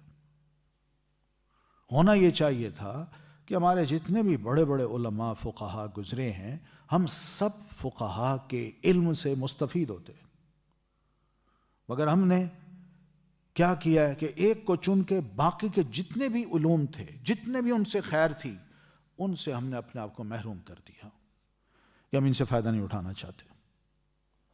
یہ زیادتی ہے, یہ زیادتی ہے اور یہ ٹھیک نہیں ہے. یہی وجہ ہے کہ ہمارے اندر تعصبات قائم ہو جاتے ہیں, ہم دوسرے کو پسند نہیں کرتے, دوسرے کا احترام نہیں کرتے. یہی تعصبات جس کے نتائج آج ہم دیکھ رہے ہیں. قرآن مجید کے اسی اصول کو اگر ہم بڑی سادگی کے ساتھ مان لیں تو جتنے بھی ماضی کے علماء فقہا گزرے ہیں ان سب کا احترام ہمارے دل میں بیٹھ جائے. کسی کو ہم برا بھلا نہ کہیں, کسی کو ڈی گریڈ نہ کریں, اور نہ ہی کسی کو اٹھا بڑھا چڑھا کے کسی مقام پہ لے جائیں. وَفَوْقَ كُلِّ ذِي عِلْمٍ عَلِيمٍ. ہر عالم کے اوپر ایک عالم ہوتا ہے, یہ یاد رکھیے. اس میں کوئی توہین نہیں ہے, کوئی نہ توہین مقصود ہے, صرف یہ ہے کہ دوسرے علماء کا بھی خیال کیا جائے, دوسروں کو بھی احترام دیا جائے. ایک کو پکڑ کے ہم پبلک کو بہت سے علماء کے علم سے محروم کروا رہے ہیں. اور اپنے جو جدید ترین مسائل ہیں ان مسائل کا حل بھی پھر ہم تلاش نہیں کر پا رہے، اس لیے کہ محدود ہو گئے نا. ہم نے ہر بات کو لے جا کے اسی کے پاس جانا ہے کہ یہ عالم، یہ مفتی، یہ فقیہ کیا کہتا ہے، جو کہے گا، ورنہ کوئی اور شے بنا کے اسی کی طرح منسوب کر دی جائے اور کہے کہ اگر وہ بھی ہوتے آج تو آج وہ بھی اسی طرح کہتے جیسے ہم کہہ رہے ہیں. او بھئی یہ کیوں؟ آپ دوسرے علماء کو بھی دیکھیں، کیا ان کے پاس علم نہیں ہے؟ کیا ان کے پاس اس قسم کے ایشوز نہیں آتے تھے؟ کیا وہ ان کا حل پیش نہیں کرتے تھے؟ کیا ان کے پاس قرآن و حدیث کا، سنت رسول کا، شریعت کا علم نہیں تھا؟ تھا. اور پھر دوسری بات یہ بھی ہے کہ اس کی کیا ضمانت ہے کہ ہر عالم جو ہے نا، کوئی ایک آدھ عالم اس کے پاس پوری شریعت کا علم ہو؟ ایسی بات بھی نہیں ہے. یہ ایک حقیقت ہے، یہ ایک حقیقت میں بتا رہا ہوں. آپ فقہ کی کتابیں پڑھیں، جن جن فقہا کو ہم نے بڑا مقام دے رکھا ہے، ان فقہاء کرام سے بھی شریعت کے بے شمار مسائل ہیں جن کے بارے میں انہوں نے کوئی گفتگو ہی نہیں کی. ایک مسئلہ بھی ان سے بیان نہیں ہوا. اب بتائیے، تو پورا دین تو وہ بیان نہیں کر سکے، پھر بھی ہم نے ان کے پیچھے چلنا ہے؟ ایسا نہ کریں. بہتر یہی ہے کہ ہم سب علماء کی قدر کریں اور سب کو اسی اصول کے تحت دیکھیں. وَفَوْقَ كُلِّ ذِي عِلْمٍ عَلِيمٍ. یہ بڑا اہم اصول ہے. یہاں دیکھ لیجئے، ایک گورنمنٹ ہے اور ادھر 10-12 بھائی ہیں، 11 بھائی ہیں، ان کا اپنا ایک ذہن ہے، اور دوسری طرف گورنمنٹ ہے، اور پیچھے سیدنا یوسف علیہ السلام ہے، اور یوسف علیہ السلام اللہ کے نبی ہیں، اور ان کے اوپر اللہ تعالیٰ ہے. اللہ تعالیٰ نے ساروں کے علوم کو ایک طرف کر کے زیرو کر کے کہا ہے کہ وَفَوْقَ كُلِّ ذِي عِلْمٍ عَلِيمٍ. ہر عالم کے اوپر ایک عالم ہوتا ہے، اور میں سب سے زیادہ ماہر تھا. میں نے كَذَلِكَ كِدْنَا لِيُوسُف، اسی طرح ہم نے تدبیر کی یوسف علیہ السلام کے لیے، ورنہ یوسف علیہ السلام کو بھی یہ خیال نہ آتا. تو ان چیزوں کو ہمیں دیکھنا چاہیے. قالو، تو بھائی کہنے لگے، ان یسرق، اگر اس نے چوری کی ہے، فقد، تو تحقیق، سرق اخن، چوری کی تھی بھائی نے، لہو، اس کے، من قبل، اس سے پہلے. اب جو ہی اس بھائی کی بوری سے وہ پیمانہ نکلا اور بھائی کو انہوں نے پکڑا، تو کہنے لگے اچھا اگر اس نے چوری کی ہے تو اس کے بھائی نے بھی اس سے پہلے چوری کی تھی. یعنی جس طرح یہ، اس طرح اس کا بھائی تھا. اور بھائی سے مراد وہ کون مراد لے رہے تھے؟ یوسف علیہ السلام. وہ کس طرح؟ امام ابن جریج رحمہ اللہ یہ فرماتے ہیں، کہیں سے بات سنی ہوگی، یہ روایات جو اسرائیلی روایات ہیں انہی روایت کو سنا ہوگا. کہنے لگے کہ یوسف علیہ السلام کی ماں نے یوسف علیہ السلام کو بچپن میں حکم دیا تھا کہ تم جاؤ اپنے خالو کا وہ بت جس کی وہ عبادت کرتے ہیں اس کو چپکے سے اٹھا لاؤ. اور یوسف علیہ السلام کی والدہ مسلمہ تھی، مومنہ تھی، وہ اللہ کی عبادت کرتی تھی، موحدہ تھی. تو بہرحال سیدنا یوسف علیہ السلام نے یہ کام تو کر لیا. تو خاندان کے لوگوں نے سیدنا یوسف علیہ السلام کو آر دلانے کے لیے کہا تم چور ہو، چور، تم نے چوری کی ہے، ہاں بتوں کے چوریاں کرتے ہو. تو بہرحال یہ تانا تھا جو انہوں نے بنیامین کو بھی دے دیا اور اس کے ساتھ ساتھ یوسف علیہ السلام کو بھی دے دیا. اور چاہتے یہ تھے کہ ہم بادشاہ کے سامنے، یہ عزیز مصر یوسف جو ہے، اس کے سامنے یہ ظاہر کریں کہ ہم تو بڑے صاف ستھرے لوگ ہیں، سچے لوگ ہیں. یہ بس اس طرح کا تھا. تو فَأَسَرَّهَا يُوسُفُ فِي نَفْسِهِ، یوسف علیہ السلام نے جب اتنی بڑی بات سنی، تانا کہ میرے بھائی کو بھی جھوٹا کہہ رہے ہیں اور مجھے بھی انہوں نے نہیں چھوڑا، تو یوسف علیہ السلام نے اس بات کو اپنے دل میں چھپا لیا. مراد یہ کہ برداشت کر لیا، کچھ نہیں کہا. وَلَمْ يُبْدِهَا لَهُمْ، اور نہیں اس نے ظاہر کیا اسے ان کے لیے، کوئی غصہ ظاہر نہیں کیا، نہ کوئی جواب دیا، کیونکہ موقع ایسا تھا کہ فی الحال ان سے جو ہوتا ہے وہ دیکھتے جاؤ، تاکہ اینڈ پہ پھر ان کو شرمندہ کیا جا سکے، اور اینڈ پہ اگر میں چاہوں تو ان کو پکڑ کے سزا بھی دے سکتا ہوں، مگر اللہ کچھ اور چاہتے تھے۔ قال انتم شر مکانا، یوسف علیہ السلام نے دل ہی دل میں کہا کہ تم برے ہو مقام میں، یعنی ابھی تک تمہاری وہی حرکتیں ہیں۔ وہ کیسے؟ کہ تم نے اپنے بھائی کو، چھوٹے بھائی کو یعنی یوسف کو، اس کو لا کے کنویں میں پھینکا، یہ تم نے انتہائی بری چال چلی۔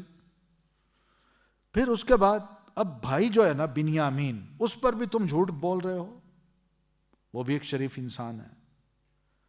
تو بہرحال سیدنا یوسف علیہ الصلاۃ والتسلیم نے اس بات کو دل میں چھپا کے یہ سوچ کے خاموش ہو گئے اور فرمایا واللہ اعلم بما تصفون، اللہ خوب جانتا ہے اسے جو تم بیان کر رہے ہو، یعنی یوسف اور یعنی میرے بارے میں اور میرے بھائی کے بارے میں جو تم جھوٹ کہہ رہے ہو، اللہ بہتر جانتا ہے کہ سچا کون ہے اور جھوٹا کون ہے۔ قالو، وہ کہنے لگے یا ایھا العزیز، اے عزیز۔ اب دیکھیے یہ عزیز مصر، یہ حضرت یوسف علیہ السلام کا ٹائٹل ہے، ابھی بادشاہ نہیں بنے۔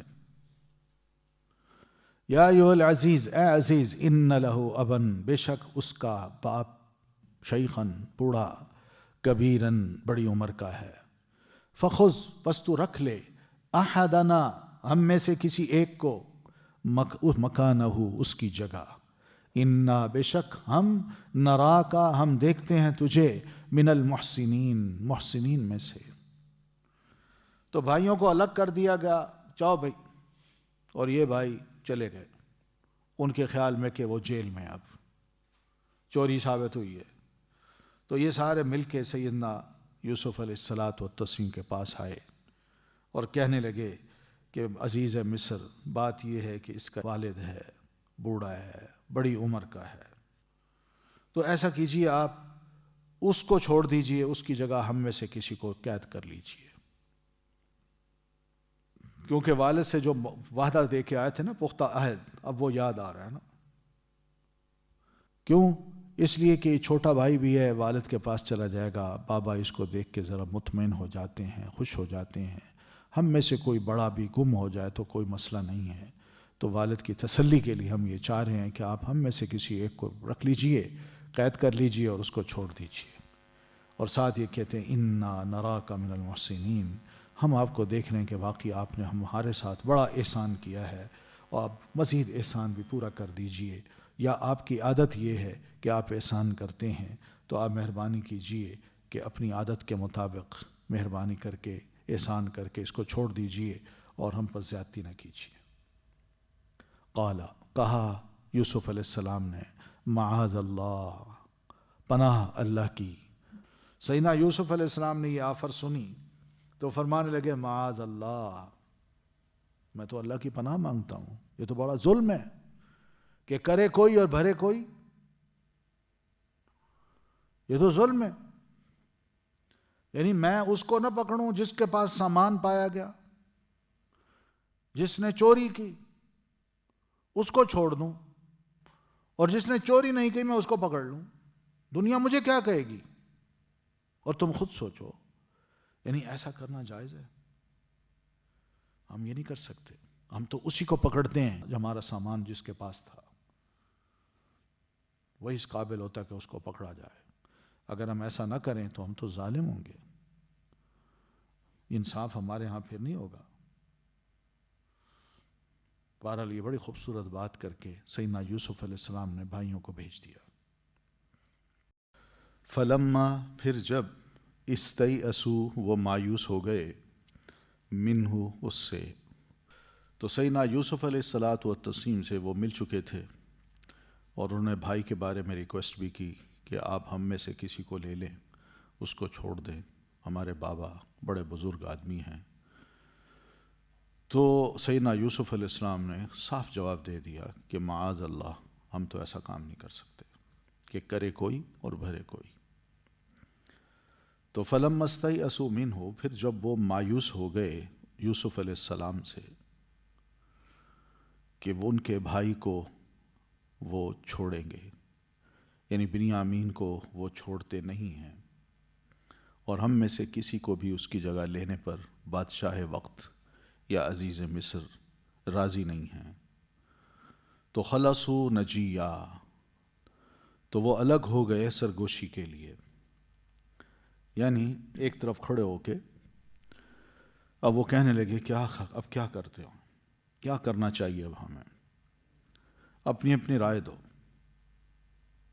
کہ اب جو کچھ ہو گیا کیا کریں گے ہم، کیسے اپنے بابا کے غصے سے ہم بچ سکیں گے، وہ تو سخت ناراض ہوں گے، کون سی ایسی صورت ہو کہ ہم ان کے سامنے عذر پیش کر سکیں کہ ابا ہم سے ہماری یہ غلطی ہے، یا غلطی نہیں بلکہ ہمارا عذر یہ ہے، یہ وجہ بنی ہے۔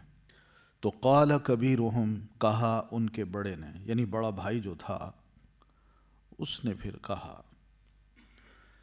کہ الم تعلموا، بھائیو کیا تم نہیں جانتے، ان اباکم، کہ ہمارے بابا نے، یعقوب علیہ السلام نے، قد اخذ علیکم موثقا من اللہ، کہ تم سے لے رکھا ہے یا ہم سے لے رکھا ہے اللہ کی طرف سے ایک وعدے کو، پختہ عہد ہم کر کے آئے ہیں۔ وہ کیا عہد تھا کہ ہم بنیامین کو واقعی لے کے آئیں گے، ہم اس کو نہیں چھوڑیں گے۔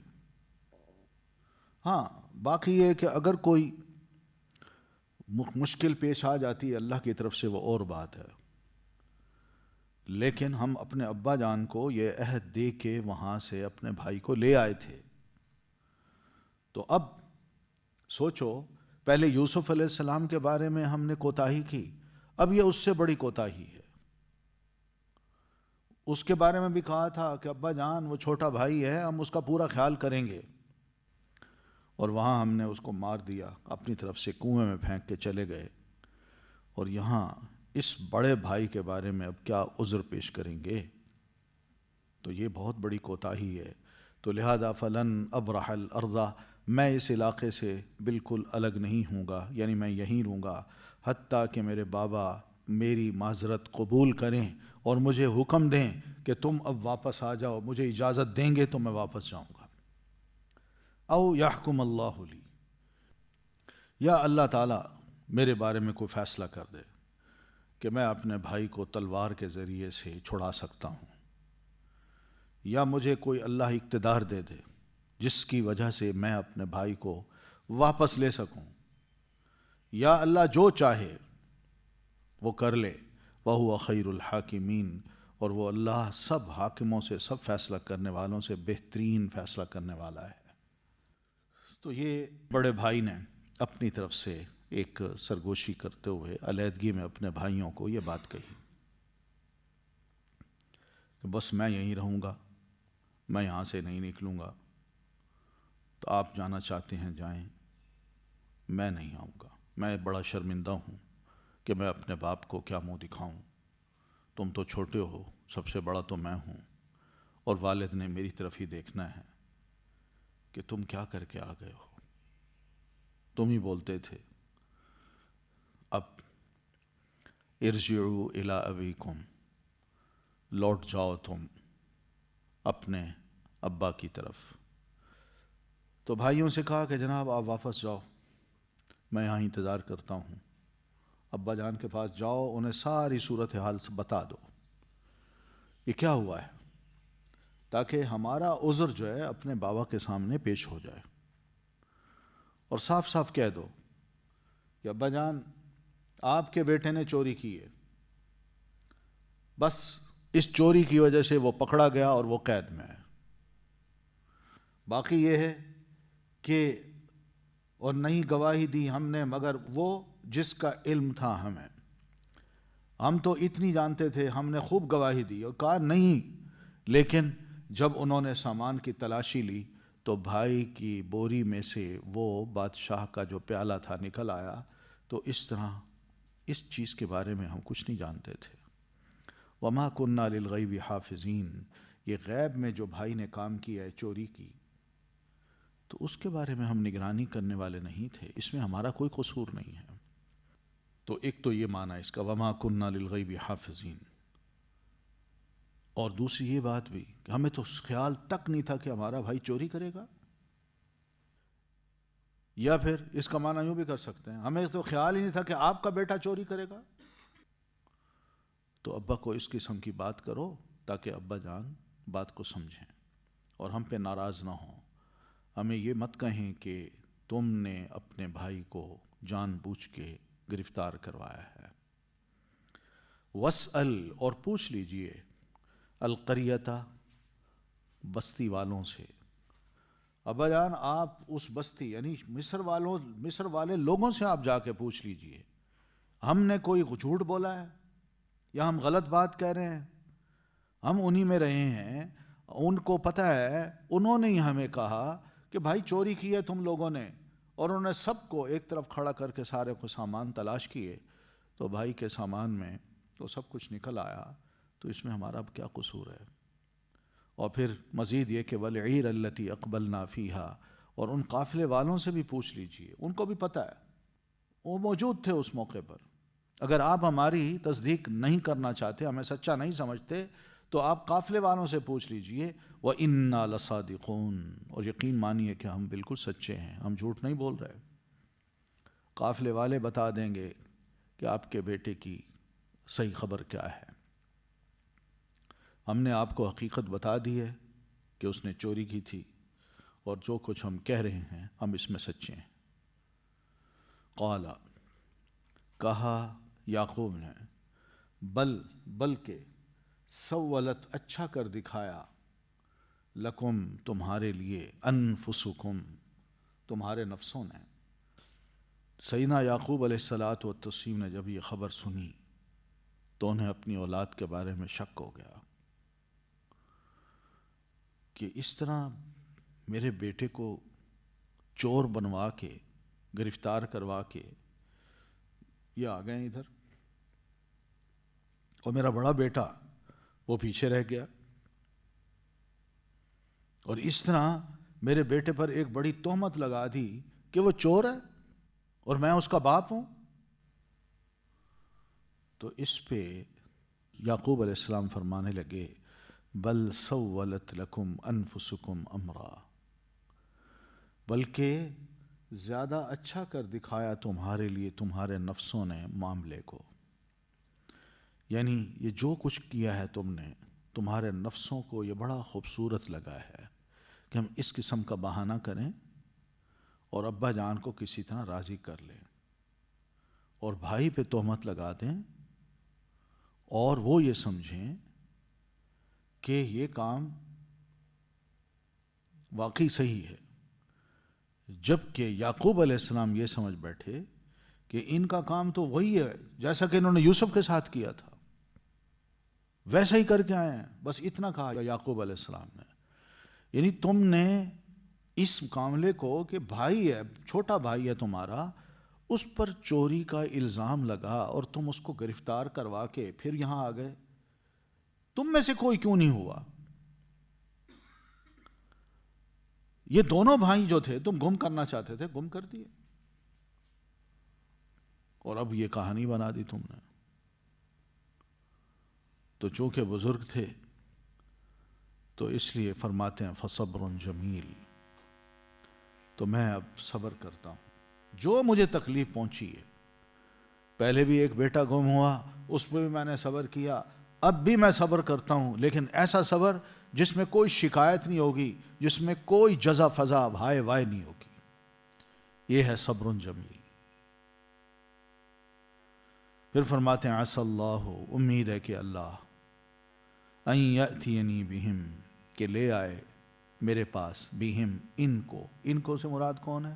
یوسف کو، بنیامین کو، اور بڑے بیٹے کو جو پیچھے رہ گئے، ان کو لے آئے جمیعا، سب کے سب کو، کیونکہ وہ بڑا بھائی جو تھا وہ مصر میں رہ گیا، وہ انتظار کر رہا تھا کہ اللہ میرے بارے میں کیا حکم فرماتے ہیں۔ انہو، بے شک وہ، هو العلیم الحکیم، وہ خوب جاننے والا ہے کہ میں اکیلا بوڑھا ہوں، بیٹے میرے گم ہو گئے ہیں دو، ان کا غم مجھے ہے، اور وہ خوب جانتا ہے کہ ان ساری باتوں میں، اس سارے کھیل میں سچ کیا ہے اور جھوٹ کیا ہے۔ الحکیم، جو حکمت والا ہے، یعنی وہ اپنی تدبیر میں جو بھی اس نے اپنی مخلوق کے بارے میں کی ہوگی وہ خوب جانتا ہے، وہ حکیم ہے۔ یہ ہے صبر سیدنا یعقوب علیہ الصلاۃ والتسلیم کا۔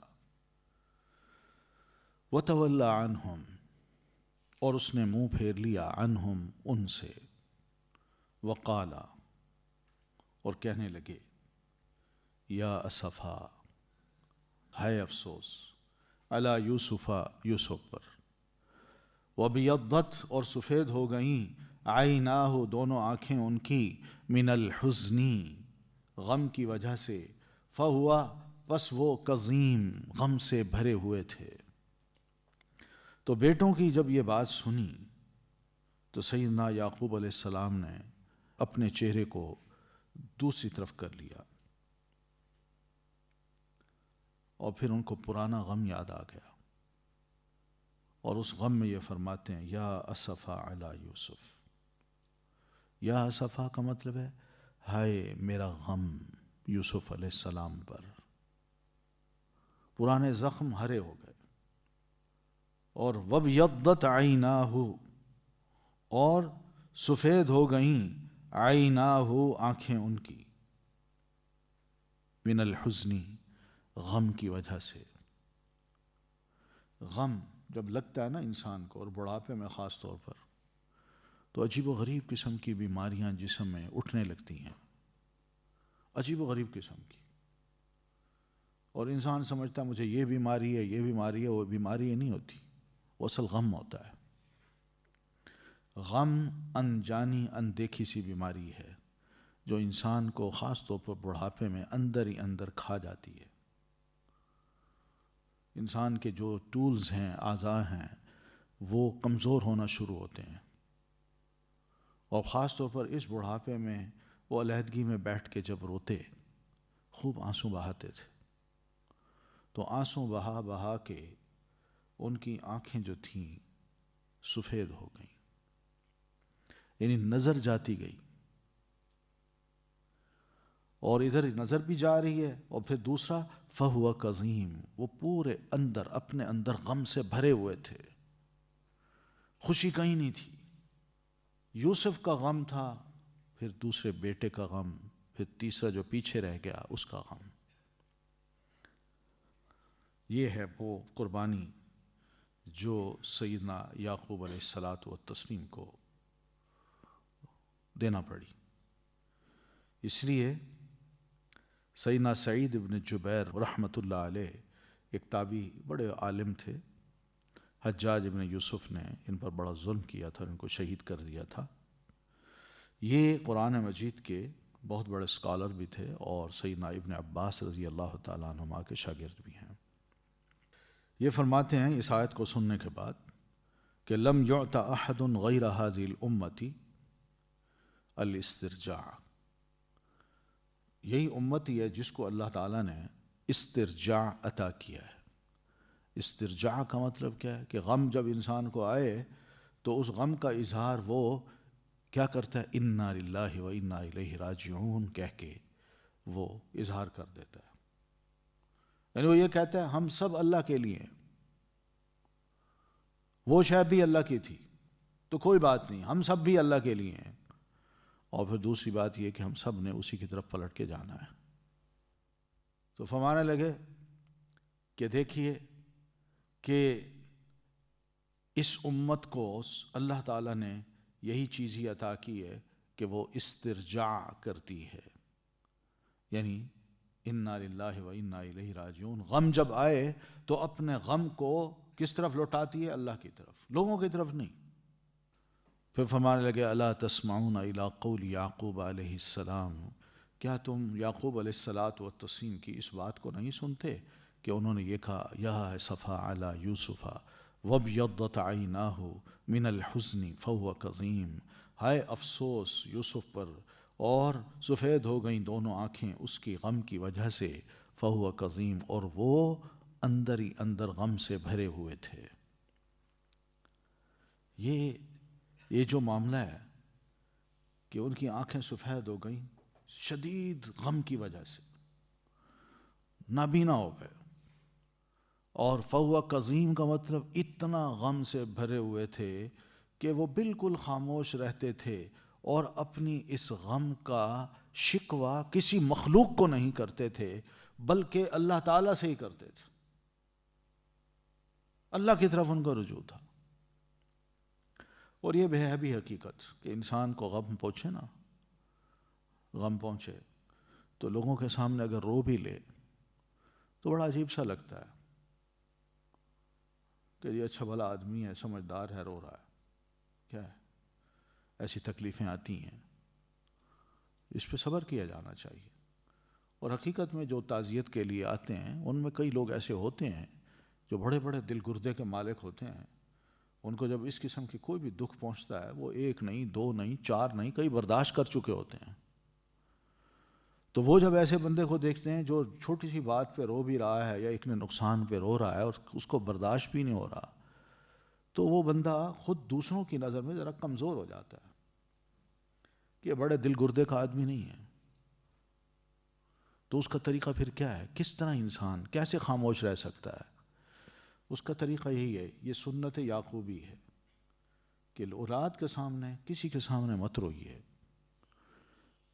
چہرہ پھیر لیجئے، الگ ہو جائیے لوگوں سے، اور علیحدگی میں جا کے بے شک دروازہ بند کر لیں۔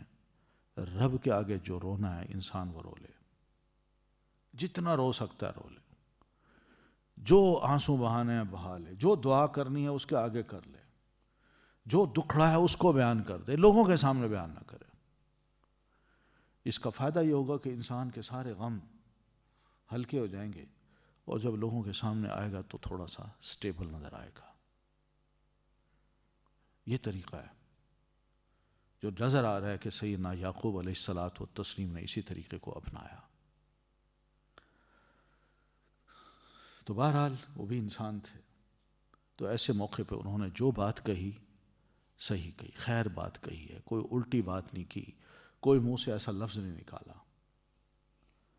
قالو، تو جو ارد گرد تھے بیٹے وہ کہنے لگے، تاللہ، قسم اللہ کی، تفتو، آپ ہمیشہ رہتے ہیں، تذکرو، آپ یاد کرتے ہو، یوسف کو، حتی تکونا، یہاں تک کہ آپ ہو جائیں گے، حردن، بیمار، او، یا تکونا، آپ ہو جائیں گے، من الہالکین، ہلاک ہونے والوں میں سے۔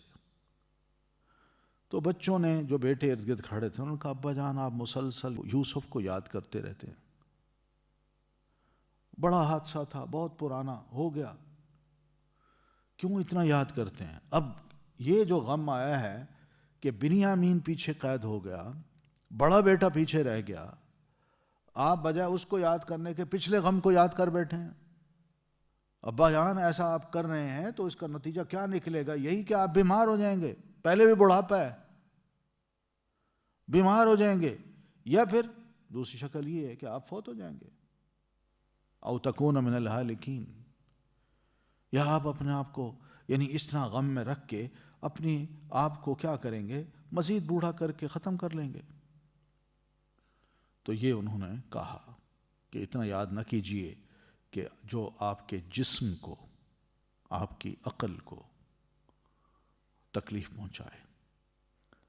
تفتو کا مطلب ہے جدا ہونا، تو یہاں کیا ہے؟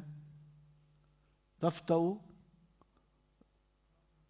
ہمیشہ، ہمیشہ رہتے ہیں، ہمیشہ رہتے ہیں، ٹھیک ہے نا؟ وہ ہوتا ہے ما تفتئی، ما فتیہ، تو ما تفتو کا مطلب کیا ہوتا ہے؟ کبھی جدا نہ ہونا۔ یہاں کیا ہے؟ یہ چمٹا رہتا ہے آپ کے پاس۔ تفتو کا مطلب کہ آپ ہمیشہ رہتے ہیں، یعنی اپنے بیٹے یوسف کی محبت کو اپنے سے جدا نہیں کرتے، اس کی یاد کو آپ بھولتے نہیں ہیں، مسلسل آپ اسی میں مگن ہیں۔ تذکر یوسف، آپ یوسف کو مسلسل یاد کرتے ہیں. حتیٰ تکون حرضاً، حرض کہتے ہیں بیماری کو، یعنی انسان اپنی بیماری کو مزید بڑھاتا جائے، اندر سے بوسیدہ ہوتا جائے.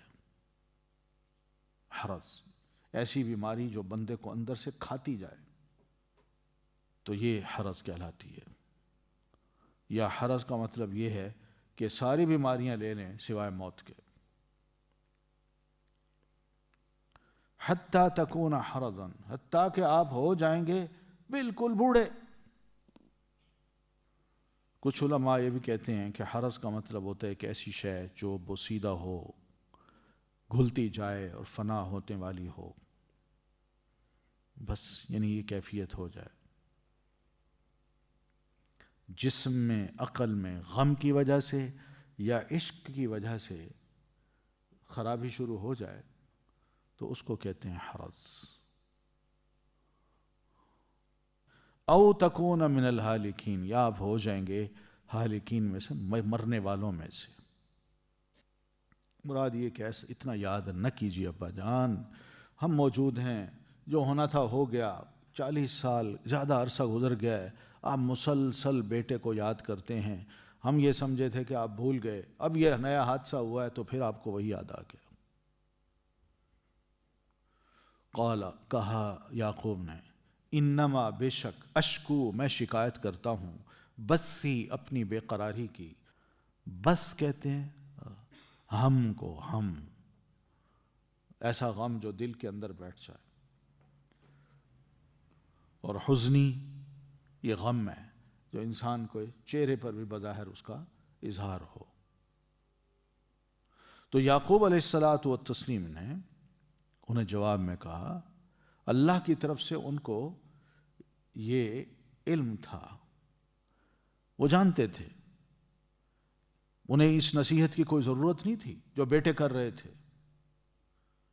یعنی والد ہیں، نبی ہیں اللہ کے، وہ کیسے اپنے بچوں کی اس بات کو سن لیں اور سمجھیں کہ بھئی یہ تو واقعی میں ایک نبی ہوتے ہوئے اس قسم کے غم کا اظہار ان کے سامنے جو کر رہا ہوں تو مجھے یہ سمجھنا ہے کہ شاید میرے لیے سب کچھ ناقابل برداشت ہے یا میں بڑا دکھی ہوں. تو فرمانے لگے، انما اشکو، سنو، بے شک میں شکوہ کر رہا ہوں، بسی اپنے دکھ کا، وحزنی اور اپنے غم کا، اللہ اللہ کی جناب میں.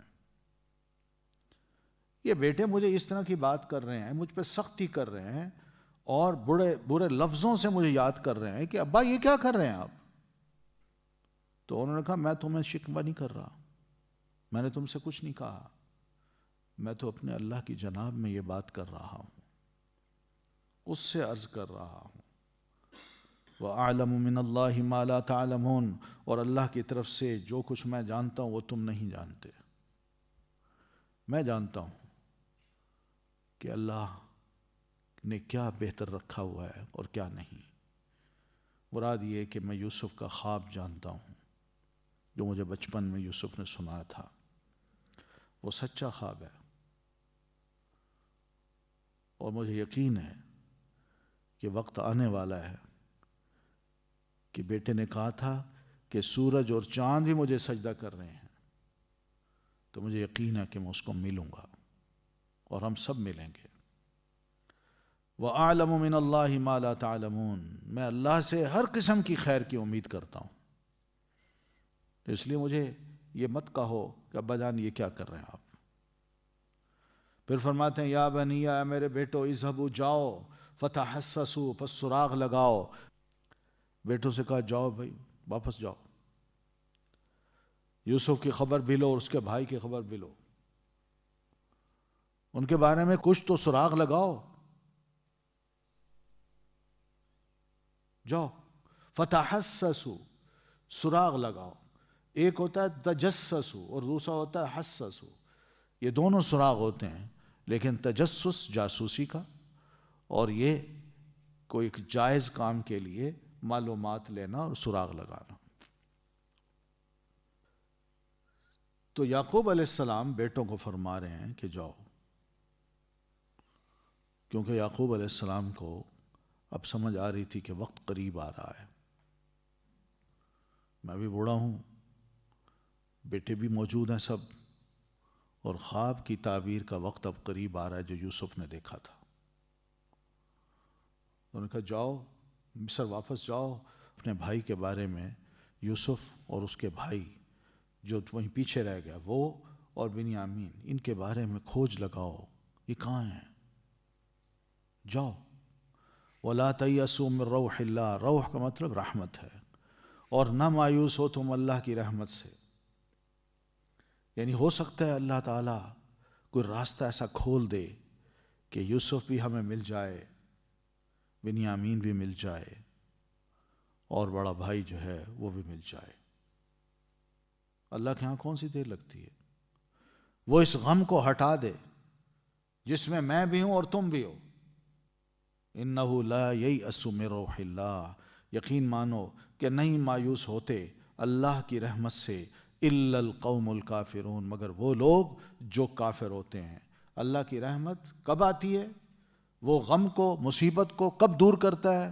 اس سے مایوس وہی لوگ ہوتے ہیں جو کافر ہوتے ہیں، مومن نہیں ہوتے۔ جاؤ، ہم اللہ تعالیٰ کی قدرت پر اور اس کی عجیب شان پر یقین رکھنے والے لوگ ہیں کہ وہ اپنی قدرت سے چاہے تو یہ سارے غم کے بادل دور کر سکتا ہے، اور وہ چاہے تو ہم سب کو ملا بھی سکتا ہے۔ سبحانک اللہم و بحمدک، اشہد ان لا الہ الا انت، استغفرک و اتوب الیک۔ اللہ تعالی